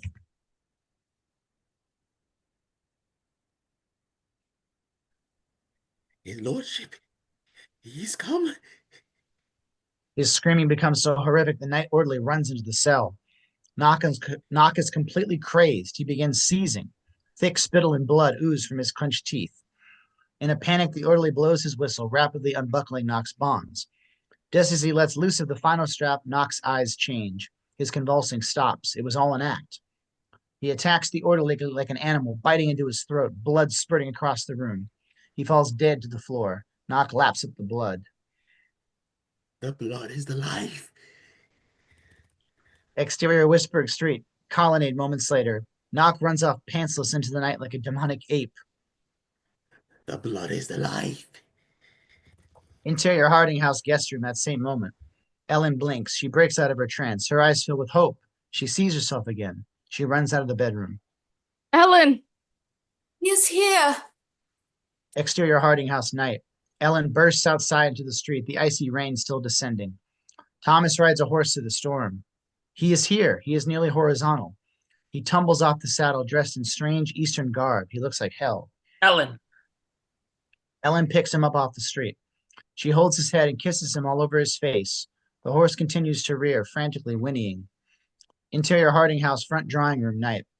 Thomas and Ellen sit on the divan, wet and shivering. He touches Ellen's cheek, his voice weak, his eyes wild. He hasn't found you. I feared I'd never see you again. He coughs repeatedly. Ellen holds it. Seems herself again. Oh. Thomas crumbles in her arms, delirious. You were right. You were... He has your locket. Thomas loses consciousness. Ellen shakes him. Thomas! Harding and Anna go to help. Suddenly a knock at the door. What the hell is it now? Hartman, the door. Very good, sir. Another knock. Mama, Papa, is the monster here? Harding blazes down the hall and he steps in front of Hartman, his servant. The knocking is even more insistent. Interior Harding House foyer continuous. Harding throws open the door. What the devil is this? It is past 3 o'clock in the morning. In front of him is a policeman and several dockhands with troubled faces. Exterior Whistburg Harbor, dockside night. The storm is over. Harding stands looking at the disastrous wreck and the commotion of workers untangling the rigging. His face shows his alarm. My God. One by one, rats run out of the giant hole in the hull of the ship across the quay. Plague. It's a plague ship. Exterior Whistburg Canal / Grunwald Manor night. A long skiff drifts across black nighttime waters towards the monstrous ruin of Grunwald Manor through its iron gates. Knock is within the boat, escorting Orlok's coffin. In the highest floor of the manor stands Orlok. His unblinking gaze looms over the city, bringing with it misery and death. Interior Harding House guest room night. Thomas lies in pain in Ellen's sickbed. She holds his face and implores him with an intense whisper. It's quite Thomas. He cannot. The present has already saved me.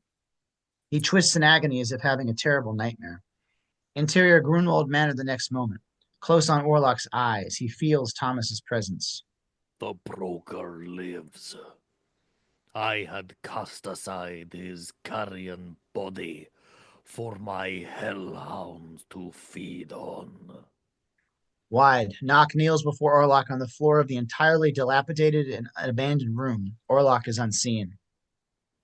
I shall then stifle out the bridegroom, your lordship. I have use in him. Close on Knock, Orlok remains unseen. Right then, instruct me, my lord. Charge me, use me. Shall I fetch unto thee thy pretty belonging? The compact commands she must willingly repledge her vow. She cannot be stolen. Knock rises to touch the hem of Orlok's coat. Yet, my lord, I beg thee. Silence!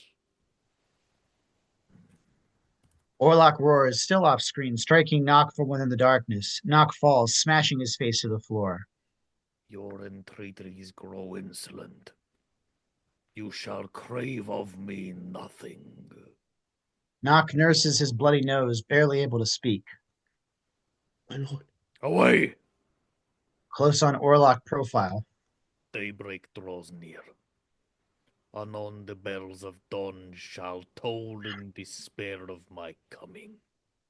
He smells Ellen's hair deeply within the locket. His eyes glimmer with cruel passion. And I shall taste of you. Exterior Whistburg morning. Hundreds of rats run through the streets and gutters. Interior Harding House guest room afternoon. Ellen sits by Thomas's side as he struggles in bed. Anna stands by her. How is she faring? I fear no better than everyone tells me I've suffered. Pray, forgive me for the troubles I have caused you. I am only glad that you have become yourself again. It seems a miracle. Perhaps Professor Franz was wrong. Perhaps it was only your wish to see Thomas safely returned. And your... My melancholy. Pause. Thomas has seen something awful. If only I could speak to the professor. Hush. His thoughts are so queer, so sordid. I dare not repeat them. Professor Franz said a demon. Lenny, please. For the sake of the children, Christmastide is upon us. Why must you remain so exasperatingly contrary? Because I am in the right. Interior Whispered Hospital morgue afternoon. Sievers uncovers the corpse of Captain Yusov on a wooden slab. The air is thick with the stench of dripping carbolic acid. An attendant assists Sievers. Sievers, I requested conference with your maniac, not a dead man. I beg your patience, Professor. This is what vexes me. He exhibits all signs of blood plague, sepsis, ophthalmic discharge, even flagrant rodent bites, here and here. I fear this ship has brought the plague to Wisburg. Von Franz crosses himself. What's more, his body is entirely absent of blood. And look here, at this curious mark here. Von Franz looks at the chest, a vampire bite. I have seen some Leviathan-like pests in our canals, but tell me, Professor, what rat has jaws of such size? Von Franz is stunned. Angels and demons protect us. Where is your lunatic? You must take me to him presently. Ain't you heard it, Doctor, sir? No.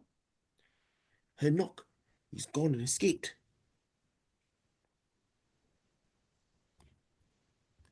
He killed poor Essenbesch last night. That man must be found. He puts on his hat and heads to the door in haste. Sarah, show me out. Sievers, meet me at my residence tonight. I must to my studies. Interior von Franz's attic night. Harding and Sievers stand awkwardly, leaning forward in unison, peering into a magnifying glass on a stand. Not the Della, the common leech. In the glass, a leech on von Franz's hand, sucking his blood. It twitches vulgarly. Von Franz's vein pulses. Its sole impulse is to feed on what even Mephistopheles calls the most especial nectar. Look at her drink. Please, Professor, what is all this? Quickly now, Sievers. Von Franz removes the leech with some tweezers and sucks his wound. He spits on the floor and puts the leech in a jar.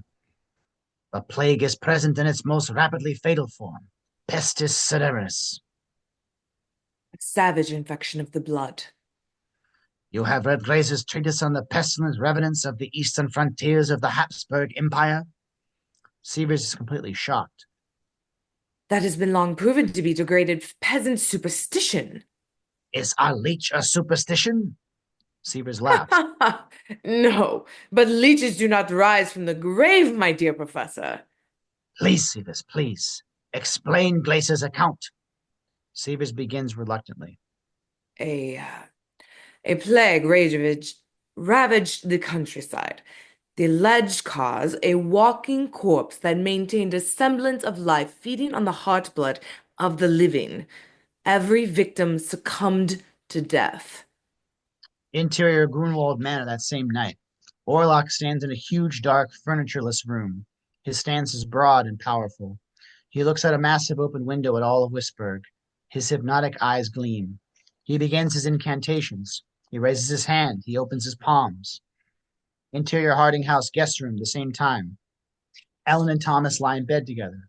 She holds him close. Your bond shall not survive me. Orlok's shadow spreads over Thomas. Ellen doesn't see it. Thomas struggles in bed. Ellen touches him gently. Image. Orlok attacks Thomas. Thomas wakes from his nightmare vision. He pulls away from Ellen. In his delirium, he barks at her fiercely.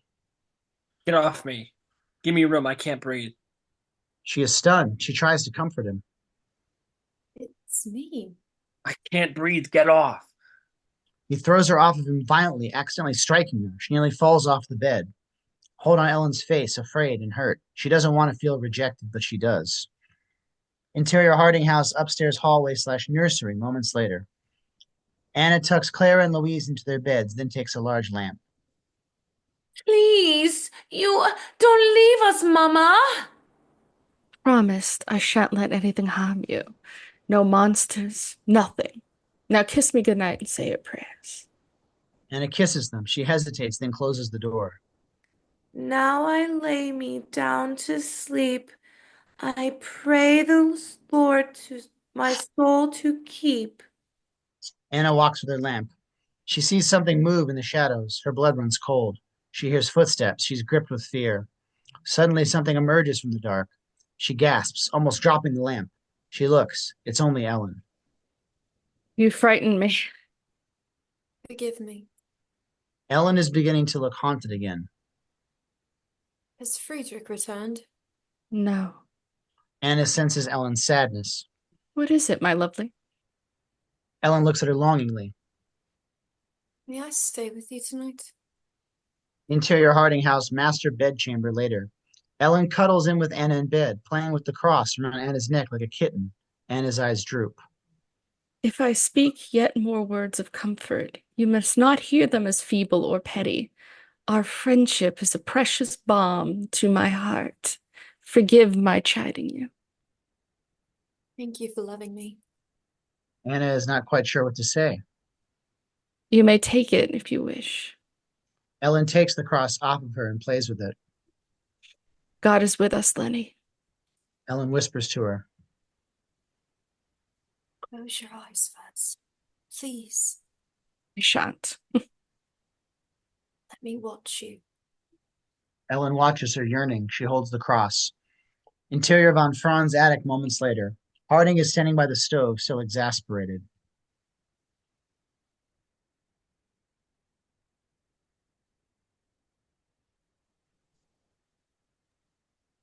I cannot yield to being haunted by some ghost. No, please, no. It is no mere ghost, for it can manifest physically, and with the most foul intent. And what prey is that?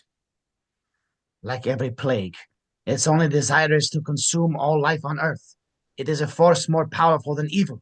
It is death itself. Harding boils. I've not slept in days. My house has become a bed lamp, and here I have been resummoned to this god-forsaken habitation for this. Do not tell me you believe in such medieval devilry. Von Franz looks Harding in the eye with the profundity of Moses reading the commandments. I do not believe. I know. I have seen things in this world that would have made Isaac Newton crawl back into his mother's womb. We have not become so much enlightened as we have been blinded by the gaseous light of science. I have wrestled with the devil as Jacob wrestled the angel in Peniel. And I tell you, if we are to tame darkness, we must first face that it exists. Mein Herren, we are here encountering the undead plague carrier, the vampire, Nosferatu. Interior Harding House master bedchamber the next moment. Ellen and Anna lie asleep. All is silent, too silent. Slowly, a dark shadow forms around the large windows. Just as slowly, Ellen opens her eyes. She rises from bed, her limbs weightless, her heart throbbing, her body growing hot, her breath accelerating. She nears the window. She opens it. She is surrounded by the mist, almost suspended by it. Suddenly, a horrific face with penetrating eyes appears to her. She gasps in fear. It is Orlok, and for the first time she faces him in the flesh. She is drawn to him, so drawn to his presence, aflame with desire, but she holds herself still. I felt you like a serpent crawling in my body. It is not me. It is your nature. No, I love Thomas. Love is inferior to you. I told you, you are not of humankind. You are a villain to speak so. I am an appetite, nothing more. He takes a pained breath. The faintest glimmer of something human flashes within his eyes. For centuries a loathsome beast I lay within the darkest pit, till you did wake me, enchantress, and stir me from my grave. You are my affliction. I care nothing for your afflictions. Yet even now we are fated. He smiles mockingly, gloating. Your husband has signed his name and covenanted you as my person for but a sack of gold. This strikes at Ellen's heart, but she doesn't believe it. Lies. For gold he did absolve his nuptial bond. You know nothing of him. And the resignation must be completed by you, freely of thine own will. You are a deceiver. You deceive yourself. I was but an innocent child. And thought you I would not return. Thought you I would not. Your passion is bound to me. He reaches his long, leathery fingers towards her, his nails grabbing her hair. His fist tightens, drawing her close. You cannot love. I cannot. Yet, I cannot be sated without you. His breath is lustful, so is hers. She disgusts herself by how drawn she is to him. Orlok grips her more tightly. Remember. Remember how once we were. A moment. Remember. Ellen whispers to his hideous and alluring face. I abhor you. Pause. This sends Orlok into a rage. You are false. He tosses her violently to the floor. So you wish me to prove my enmity as well. I will leave you 3 nights. Tonight was the first. Tonight you denied yourself, and thereby you suffer me to vanish up the lives of those you love. Denied myself? You revel in my torture. Dry your cheek. Upon the 3rd night you will submit, or he will call your husband shall perish by my hand. No. You will press thy lips to my cold mouth, and I will drink upon thy soul. Till you bid me come, shall you watch the world become as naught. No! Image. Orlok's hideous face growls like a viral, predatory animal, his claws splayed. Ellen sees it. His growl breaks her trance. She screams. She's no longer at the window. She's back in bed. And to her side, Anna is not there, only her golden cross. Ellen looks across the room. Anna lies on the floor, her nightgown ripped, exposing her body. She writhes erotically as rats crawl all over her, scurrying away. Exterior Harding House window that same moment. Close on Orlok, his mouth covered in Anna's blood, he whispers to Ellen. 2 more nights. Interior Whispered Hospital corridor day. Seen through a window. Citizens shout and riot, beating their fists upon the doors of the hospital. Some fall down dead. The Whispered military police hold their rifles, beating people back. Sievers walks at a feverish pace, a hospital nurse by his side. Patients are rushed to the hospital on stretchers, the besotted marks of sepsis on their skin. The screaming and pounding echoes through the building. The stress, the anxiety is becoming too much. I ain't never seen the like. It's spreading faster than wildfire since yestermorn. We simply cannot admit any more. The rate of construction is too high. The deaths so rapid. It's a most desperate hazard. I've entreated the burgomaster for a quarantine. The city must be shut up. It is not Christian, sir. The day of judgment is a-coming, sir. Pity them, sir. Take pity. The off-screen rioting reaches a fever pitch.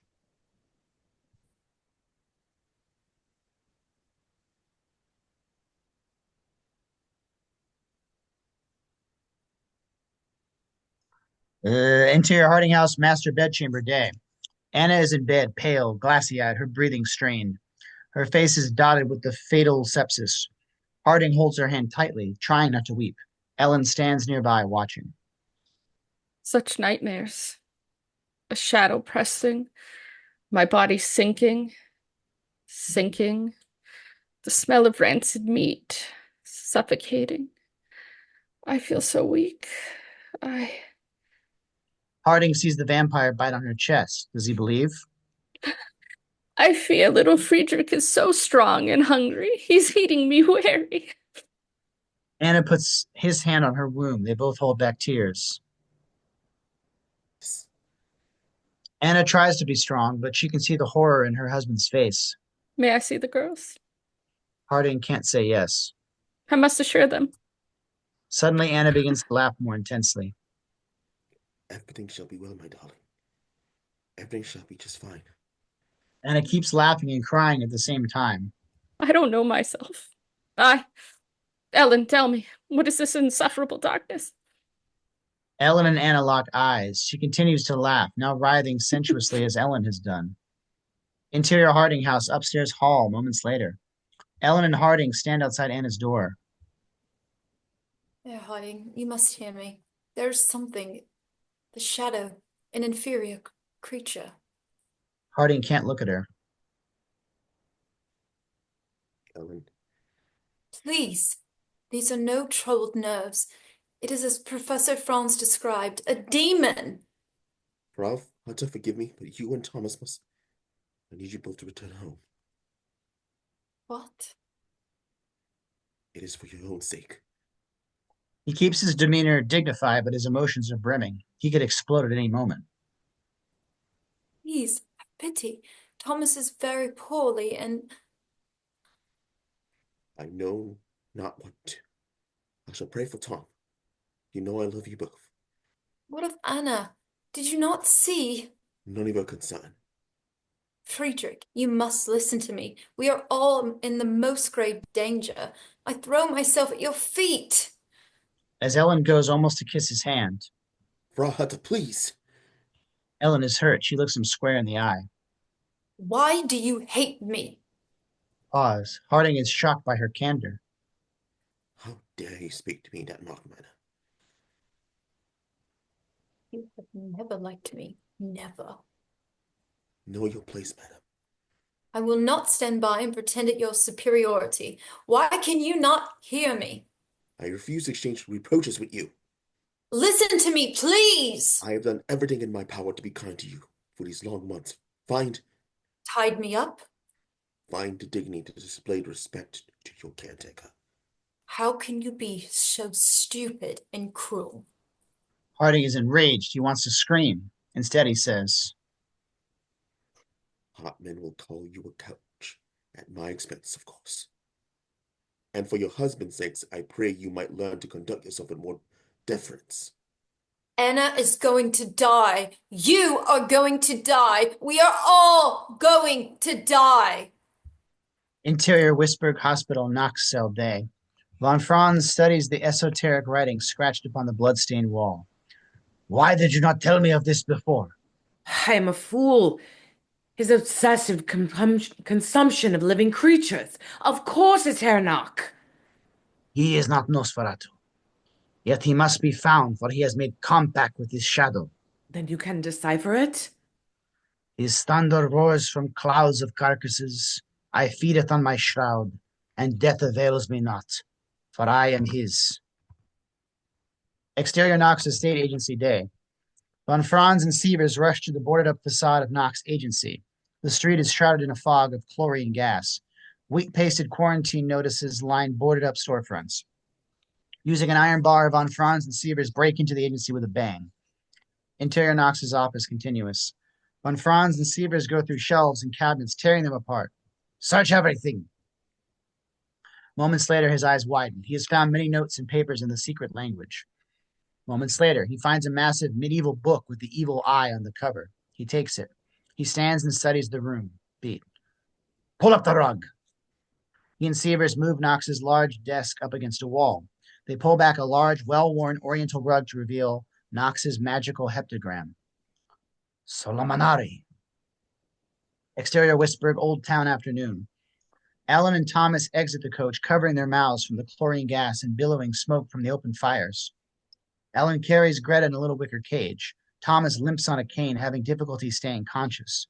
As they walk, he begins to faint. Keep with me, my love. She collects her husband. You're nearly home. Ellen is horrified as she sees town officials walking down her own street, marking a cross in chalk upon the doors of the afflicted houses. A raving maniac shouts broken phrases from Revelation. Mothers, fathers, brothers, and sisters cry and howl as their dead loved ones are loaded onto carts. Ellen fills with tears. She knows it is the work of Orlok. Interior Harding House, rear drawing room afternoon. Harding is beginning to look like a broken man. Sievers and Von Franz are with him. The Christmas tree is unlit. I could not bring myself to tell Anna the source of her illness. Madness. And Frederick, it seems our knock is in league with the creature. Our Nosferatu is of an especial malignancy. He is an arch-enchanter, Solomonari, Satan's own learned disciple. What say you? Further elucidation leads only to insanity. Hence the misfortune of Ernok's descent. Our somnambulist and our husband are in incomparable danger. I sent him home. I must see them. Harding is about to burst. He is desperate. How can this person be killed? I don't know. You sent them home? What? You sent them home. Not that. Yes, I did. You don't know. Precisely, correct. I do not know. I have never encountered Nosferatu firsthand. Pause. Everyone is dismayed. Doesn't know. Von Franz stays confident. The means of repelling and destroying vary greatly from region to region. All your fine lectures are mere regurgitations from bloody books. Their efficacy is plainly unknown. Boiling wine, a spike of cold iron transpiercing the navel, decapitation, incineration.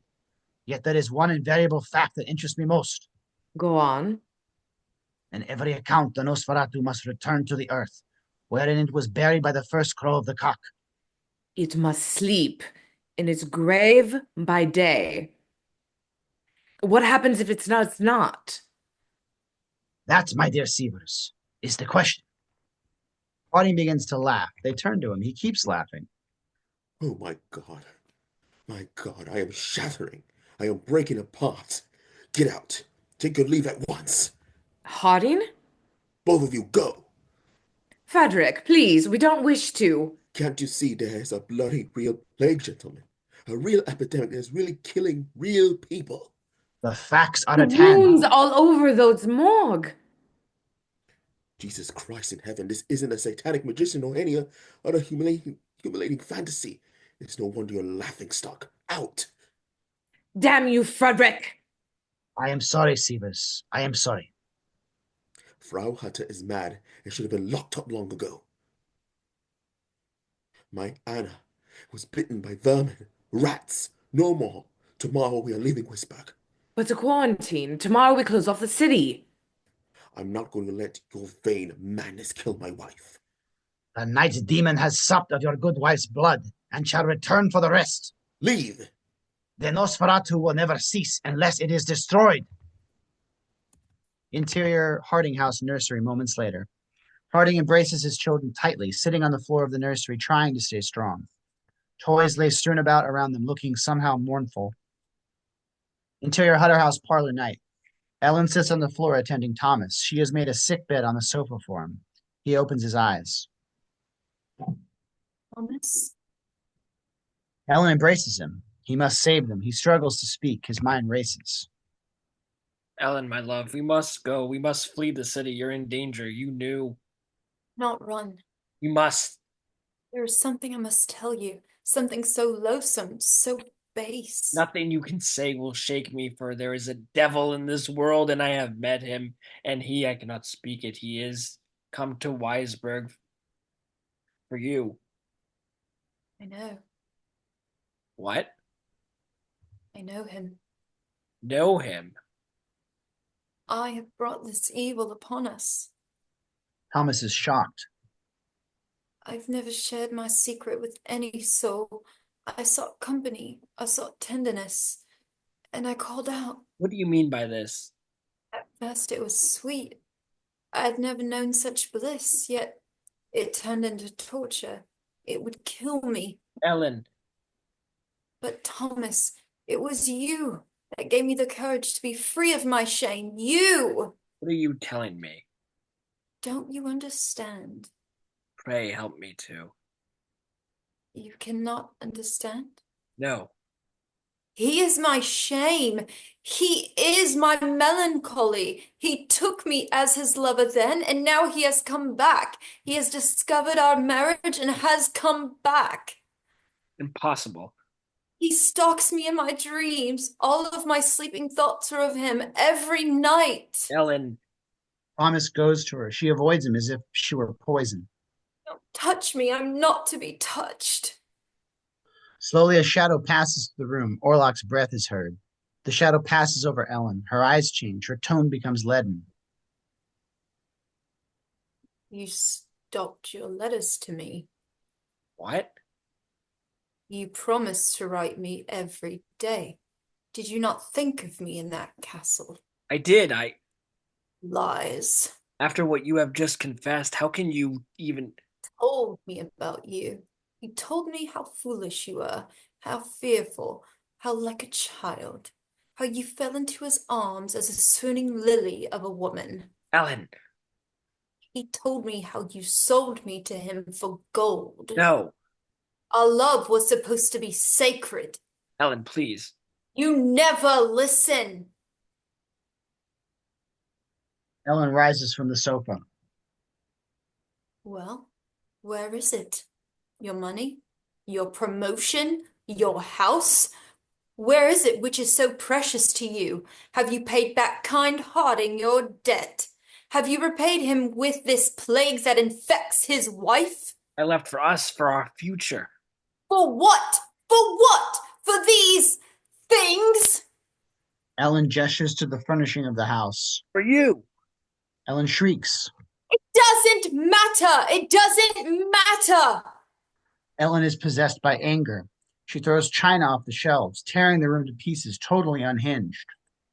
Can't you see it doesn't matter? We should have never married. We are already dead. She screams uncontrollably on the floor, flailing her arms. The veins in her head look like they will explode, her eyes crossing, her hands shake. It is uncanny, demonic, more extreme than she has ever been before. Ellen begins ripping her clothes apart, tearing at her bodice. I shall send for Dr. Sievers. She quickly changes her tone. No, no. She is desperate, crying. She crawls to her husband. She grabs his legs to hold him back. Please, I'll be good. I'll be good. She places her cheek against his thigh, slowly looking up at him. She whispers in the most sensual and taunting tone. You could never please me like he could. Thomas becomes enraged with insane jealousy. He throws her to the sickbed. She unbuttons his trousers. He lifts her skirt, and they begin making love. Kiss me. He does. Again. He does. Again. Kiss me here. Kiss my heart. He does. Ellen becomes more aggressive. Let him see. Let him see our love. She pushes his head into her heart. Her moaning is animal-like. She opens his shirt. She sees the vampire bite. She kisses and licks it. He pulls her from his chest, afraid. She is beyond human passion. Image, Ellen, naked, her white face, her mouth dripping with red blood, her eyes insane. Thomas recoils, terrified by the fleeting image he saw. Ellen. She looks him in the eye and laughs in a frightening manner, trying to pull him back into her. You have unloosed a demon. Ellen, wake from this. I love you. I love you. Something changes. Ellen's laughter turns to shame, to tears. She sobs in horror. Thomas embraces her. Forgive me, please. Away from me, I am unclean. Never. He will murder you if I do not go to him. We will be torn apart and will never be in despair. Thomas holds her tight. His eyes blaze mercilessly. I'll kill him. He shall never harm you again. Never. Ellen fears it is impossible. Interior von Franz's study, night.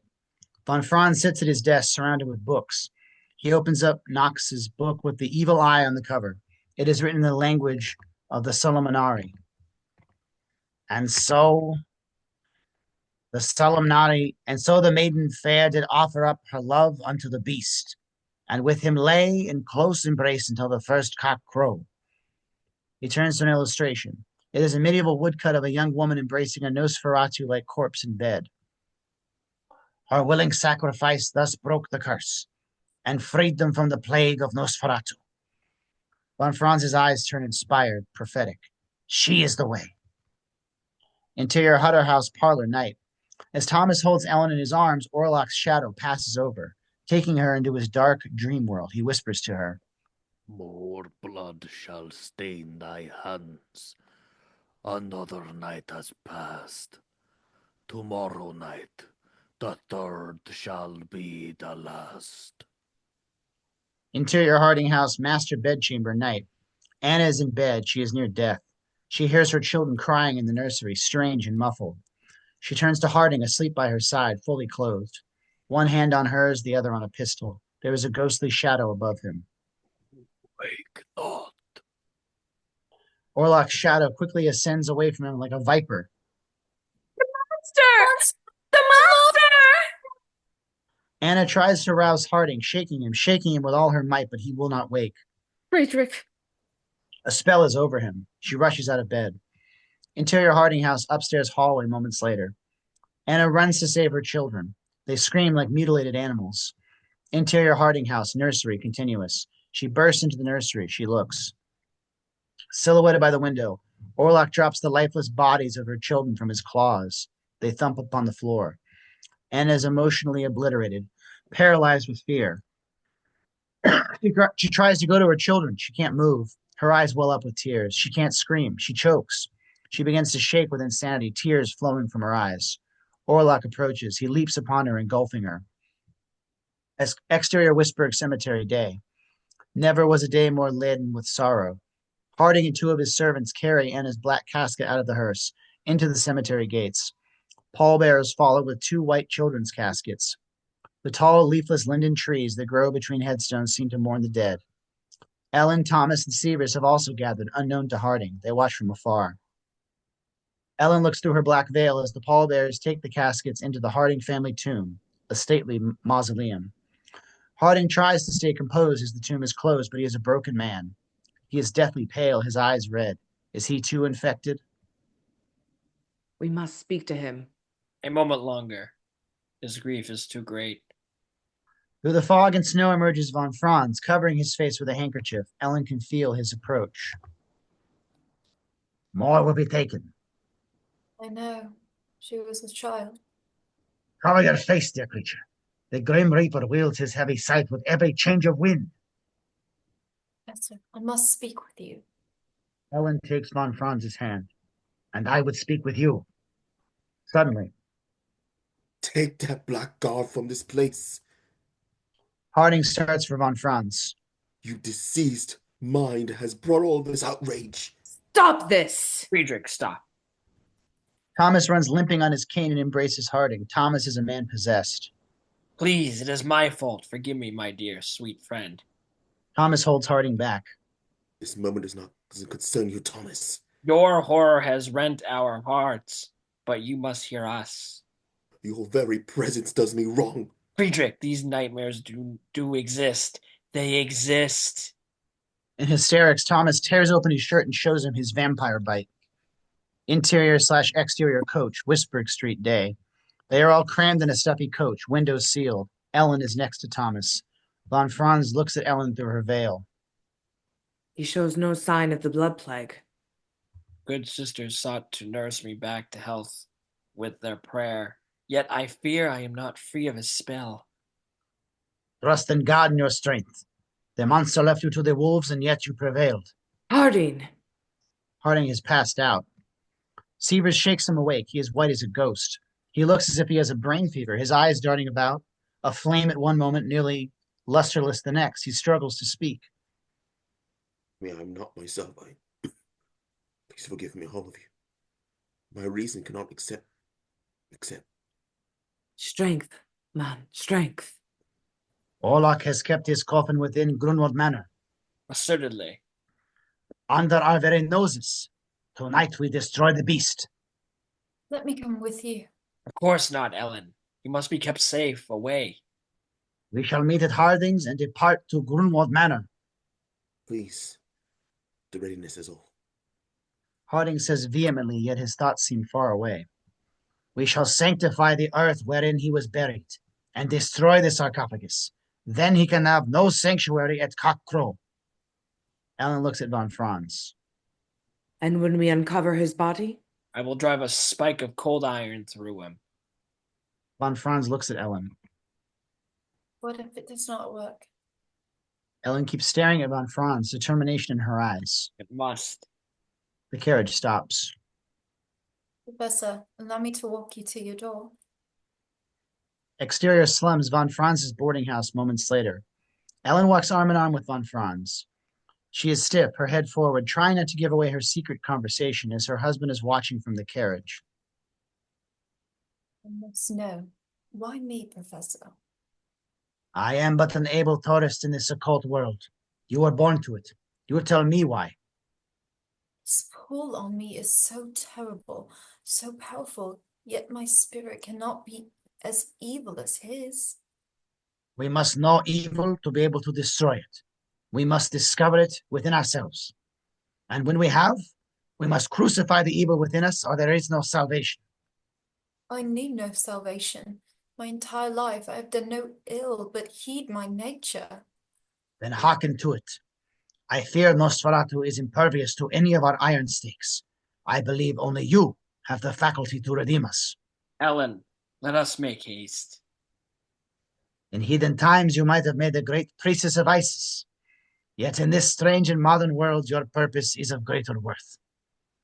Ellen looks at von Franz with an eternal calm. She smiles. She has always known what is destined.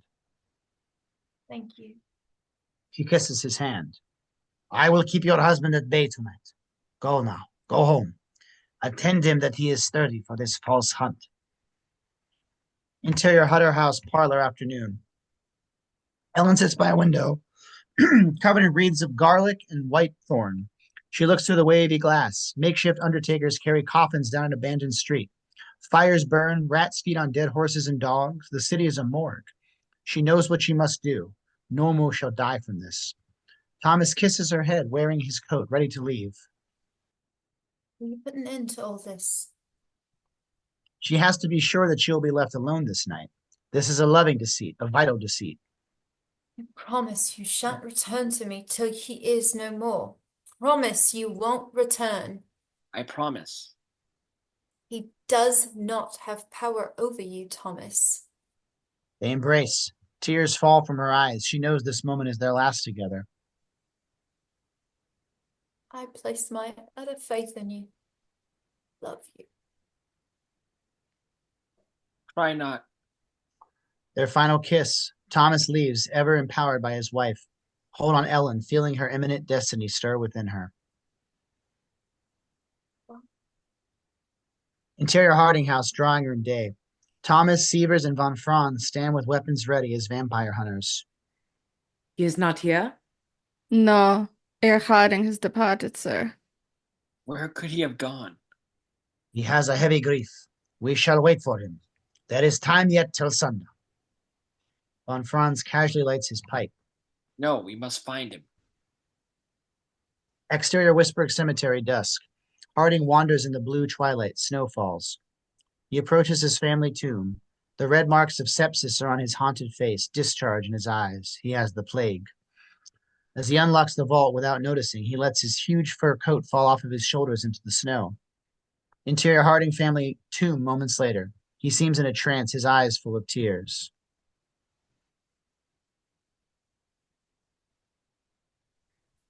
Clara.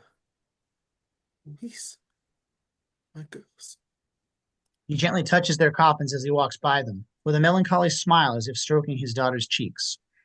Exterior Whisperg Street, dusk. The vampire hunters call for Harding. Thomas limps on his cane. Interior Harding family tomb, dusk. Harding sees Anna's coffin on a stone bier. Anna. Your bed is so dark. So small. He hugs and caresses the lid. Anna, my love. Our son. Our little son. Forgive me. I shall never sleep again. Never. He breathes with desire, slowly opening the coffin. He takes her limp head passionately in his arms. Suddenly he is seized with an internal hemorrhage, the plague ripping at him. Blood trickles from his mouth, but his love for his wife is enough to withstand the pain. Let this be your tender embrace. Keep me now in bliss, away from everlasting sleep. Quivering with passion, and in his death throes, he brings his wife's cold lips to his. Exterior harbor, dusk. The vampire hunters run through the abandoned harbor. Harding! Harding! Harding! Thomas looks at the cross-like mast of a ship. I know where he has gone. Exterior cemetery, night. The vampire hunters run through the cemetery. Interior Harding family tomb, night. They dash in, stunned. Thomas lowers his torch. Anna's casket is tumbled over. She lies half inside, half on the floor. Harding is dead too. He holds her in his arms, skirts flowing around her husband, her leg wrapped around him. He could not resist her. The plague has taken them both. I cannot bear any more. Set fire to their infected bodies. They must be sanctified. Please, we must onward. But Orlok, will we not already have risen? Should we not return to our homes? No, I will not wait till morning. We must stop him now. Very wise, young Thomas. Von Franz seems somehow suspicious to Thomas. Sievers notices Thomas trembling. I feel his hold upon this night. Make haste, Professor. Von Franz prays and nods to Sievers, who remorsefully douses the bodies in coal oil. The men slowly lower their torches to cremate their friends. Exterior canal, night. The vampire hunters drift down the canal in a small boat, torches burning high towards Grunwald Manor. Interior Grunwald Manor, night. Orlok stands looking out his window, eyes blazing. Interior Hutter House bedroom, night. Ellen sits at her dressing table and lets down her long hair. She looks at herself. She breathes. She is afraid but ready. Exterior Grunwald Manor, night. Thomas forces open the old iron gate. There is a chapel in the rear. Interior Hutter House bedroom, night. Ellen takes down the garlic and whitethorn. She flings the window open. Wind blows. She slowly raises her arms, beckoning like a sorceress, radiant. She speaks to Orlok without opening her mouth, telepathically. I'm ready. I bid you, come to me. Interior Grunwald Manor Chapel, same moment. Orlok walks through the chapel into the shadows. The high-pitched screeching of rats grows louder and louder. Orlok stops walking. He turns his head. He hears Ellen. Behold the third night. Interior Grunwald Manor Chapel, moments later. The vampire hunters burst open the doors of the chapel. Pigeons fly. They see it in the distance, Orlok's sarcophagus. There it is. Then they gasp. There are rats everywhere, thousands piled up, frantically crawling. Oh, God. They are ankle deep in rats. Von Franz lowers his torch. The fire will keep them at bay. It works. They lower their torches, keeping the rats away, walking in fear. Go forward, Thomas. Set free the demon's body. Sievers throws open the coffin lid with ferocity. Thomas, without so much as looking, thrusts in his iron spike and hammers it, but Sievers sees into the box before Thomas. No, Thomas! An old, thin, pale arm juts out of the box in agony. Blood, an old man's scream. Thomas looks. It is no vampire. It is Nock, naked in Orlok's dirt, the stake deep in his gut. Herr Nock? Nock holds the stake, blood pouring from his mouth. I relinquish my soul. Nock pushes the stake deeper into his body. His eyes look kind. I should have been the prince of rats, immortal, but he broke our covenant, for he cares only for his pretty bride. Ellen. She is his. Thomas realizes what he has just said, and that he has left Ellen at home as prey. Monstrous. Strike again. I am blasphemy. Von Franz takes a mallet from Thomas. No. Von Franz drives the stake into Nock's navel. Die, you accursed misbirth of hell! Deliverance! Nock dies. Set fire to it all! Von Franz incants prayers, dousing the earth in Nock's body with coal oil. Damn it, man. He has gone to my wife. We must burn it. We must destroy all of his habitation. No sanctuary. He pours the oil everywhere, lighting everything on fire. There is not time to be lost. He pursues Ellen. Von Franz pays no attention to Thomas. The flames grow. By holy Paul, there is no remission without her blood. Thomas and Sievers realize that Von Franz knew it all along. You are a madman. You knew Orlok would not be here. You knew it this afternoon. Your wife wills it. This is not moral. God is beyond our morals. Thomas runs savagely at Von Franz. Sievers holds him back. Von Franz laughs in a religious fervor. In vain! In vain! Thomas fills with tears of rage. He turns away, running to Ellen. Sievers follows, the flames growing wild. Rats scream. You run in vain. You cannot outrun your destiny. Her dark bond with the beast shall redeem us all. For when Jove's pure light shall break upon the dawn, redemption, the plague shall be lifted. Interior Hutter House bedroom the same time. Ellen stands by the window ready for her fate. The flames of Grunwald Manor flicker miles away. She hears heavy footsteps. Interior Hutter House stairwell, night. Orlok is in her house ascending the stairs. His breathing growing louder, his approach growing closer, closer. Interior Hutter House hall the next moment. The shadow of Orlok's claw reaches the door of the bedroom. His breathing is louder still. Interior Hutter House bedroom the next moment. Ellen turns to the door trembling. She wears her wedding dress. Dried lilacs from her wedding adorn her hair like a crown. She is prepared to be wed to death, as her dream foretold. Orlok enters the room. You accept this of your own will. Their eyes of infinite depth meet each other. You. Then the covenant is fulfilled. Your oath repledged. Yes. As our spirits are one, so too shall our flesh. You are mine. He breathes with obsession. A tear falls from her eye. They embrace. His grasp is overwhelming, violent, frightening. She pulls away in fear. He pulls tighter. His shrunken corpse mouth is bloody. He kisses her deeply. It is ecstasy for both of them. She leads him to the bed. She undresses. He caresses her body with his claws. She draws him to her heart where she wished Thomas would kiss her. He opens his rat-like jaws, lifts up his head and sinks his teeth into her breast, penetrating her flesh. She shudders, she moans, she holds his cold skull close as he drinks her blood. Her whole body throbs as the blood rushes out of her veins. She holds him tighter, her breathing bursts with rapture. Exterior Whispered, dawn. Wide, Whispered, the plague-ridden city awaits redemption. The first golden rays of dawn grow in the horizon behind the city skyline. In the distance, a rooster crows. Exterior Whispered Street dawn. Thomas and Sievers run.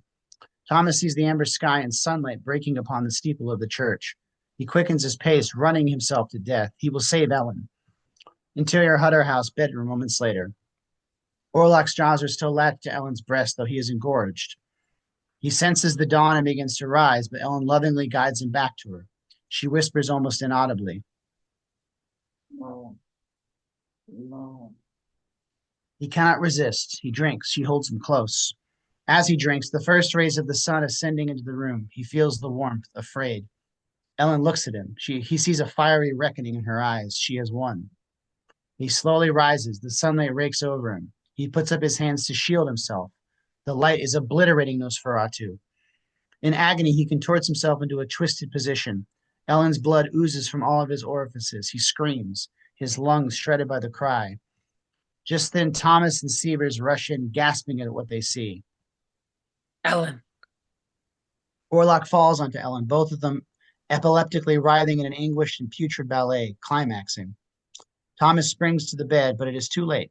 Thomas falls to his knees in despair. Ellen gently touches Thomas. Ellen and Thomas exchange one final look of love as she and Orlok die. Thomas holds his wife's lifeless hand tightly. Beautiful, pure, golden light shines through the windows behind him. Von Franz walks into the bedroom, solemnly removing his hat. He puts his hand on Thomas's shoulder. Thomas doesn't feel it. Von Franz holds a bouquet of lilacs, which he scatters upon the remains of Ellen and Orlok. Just as he crosses himself, Greta crawls by and leaps up into his arms. He pets her and smiles as she nestles up to him. Ellen and Orlok lay dead together, their limbs entwined in carnage and the fragrant lilacs. Orlok is now an empty shell. Ellen's face is calm, beatific, finally at peace. Hold. The end. And that was Robert Eggers' Nosferatu. Thank you all so much for joining us on that one. And, well, we look forward to seeing you the next one. Thank you so much.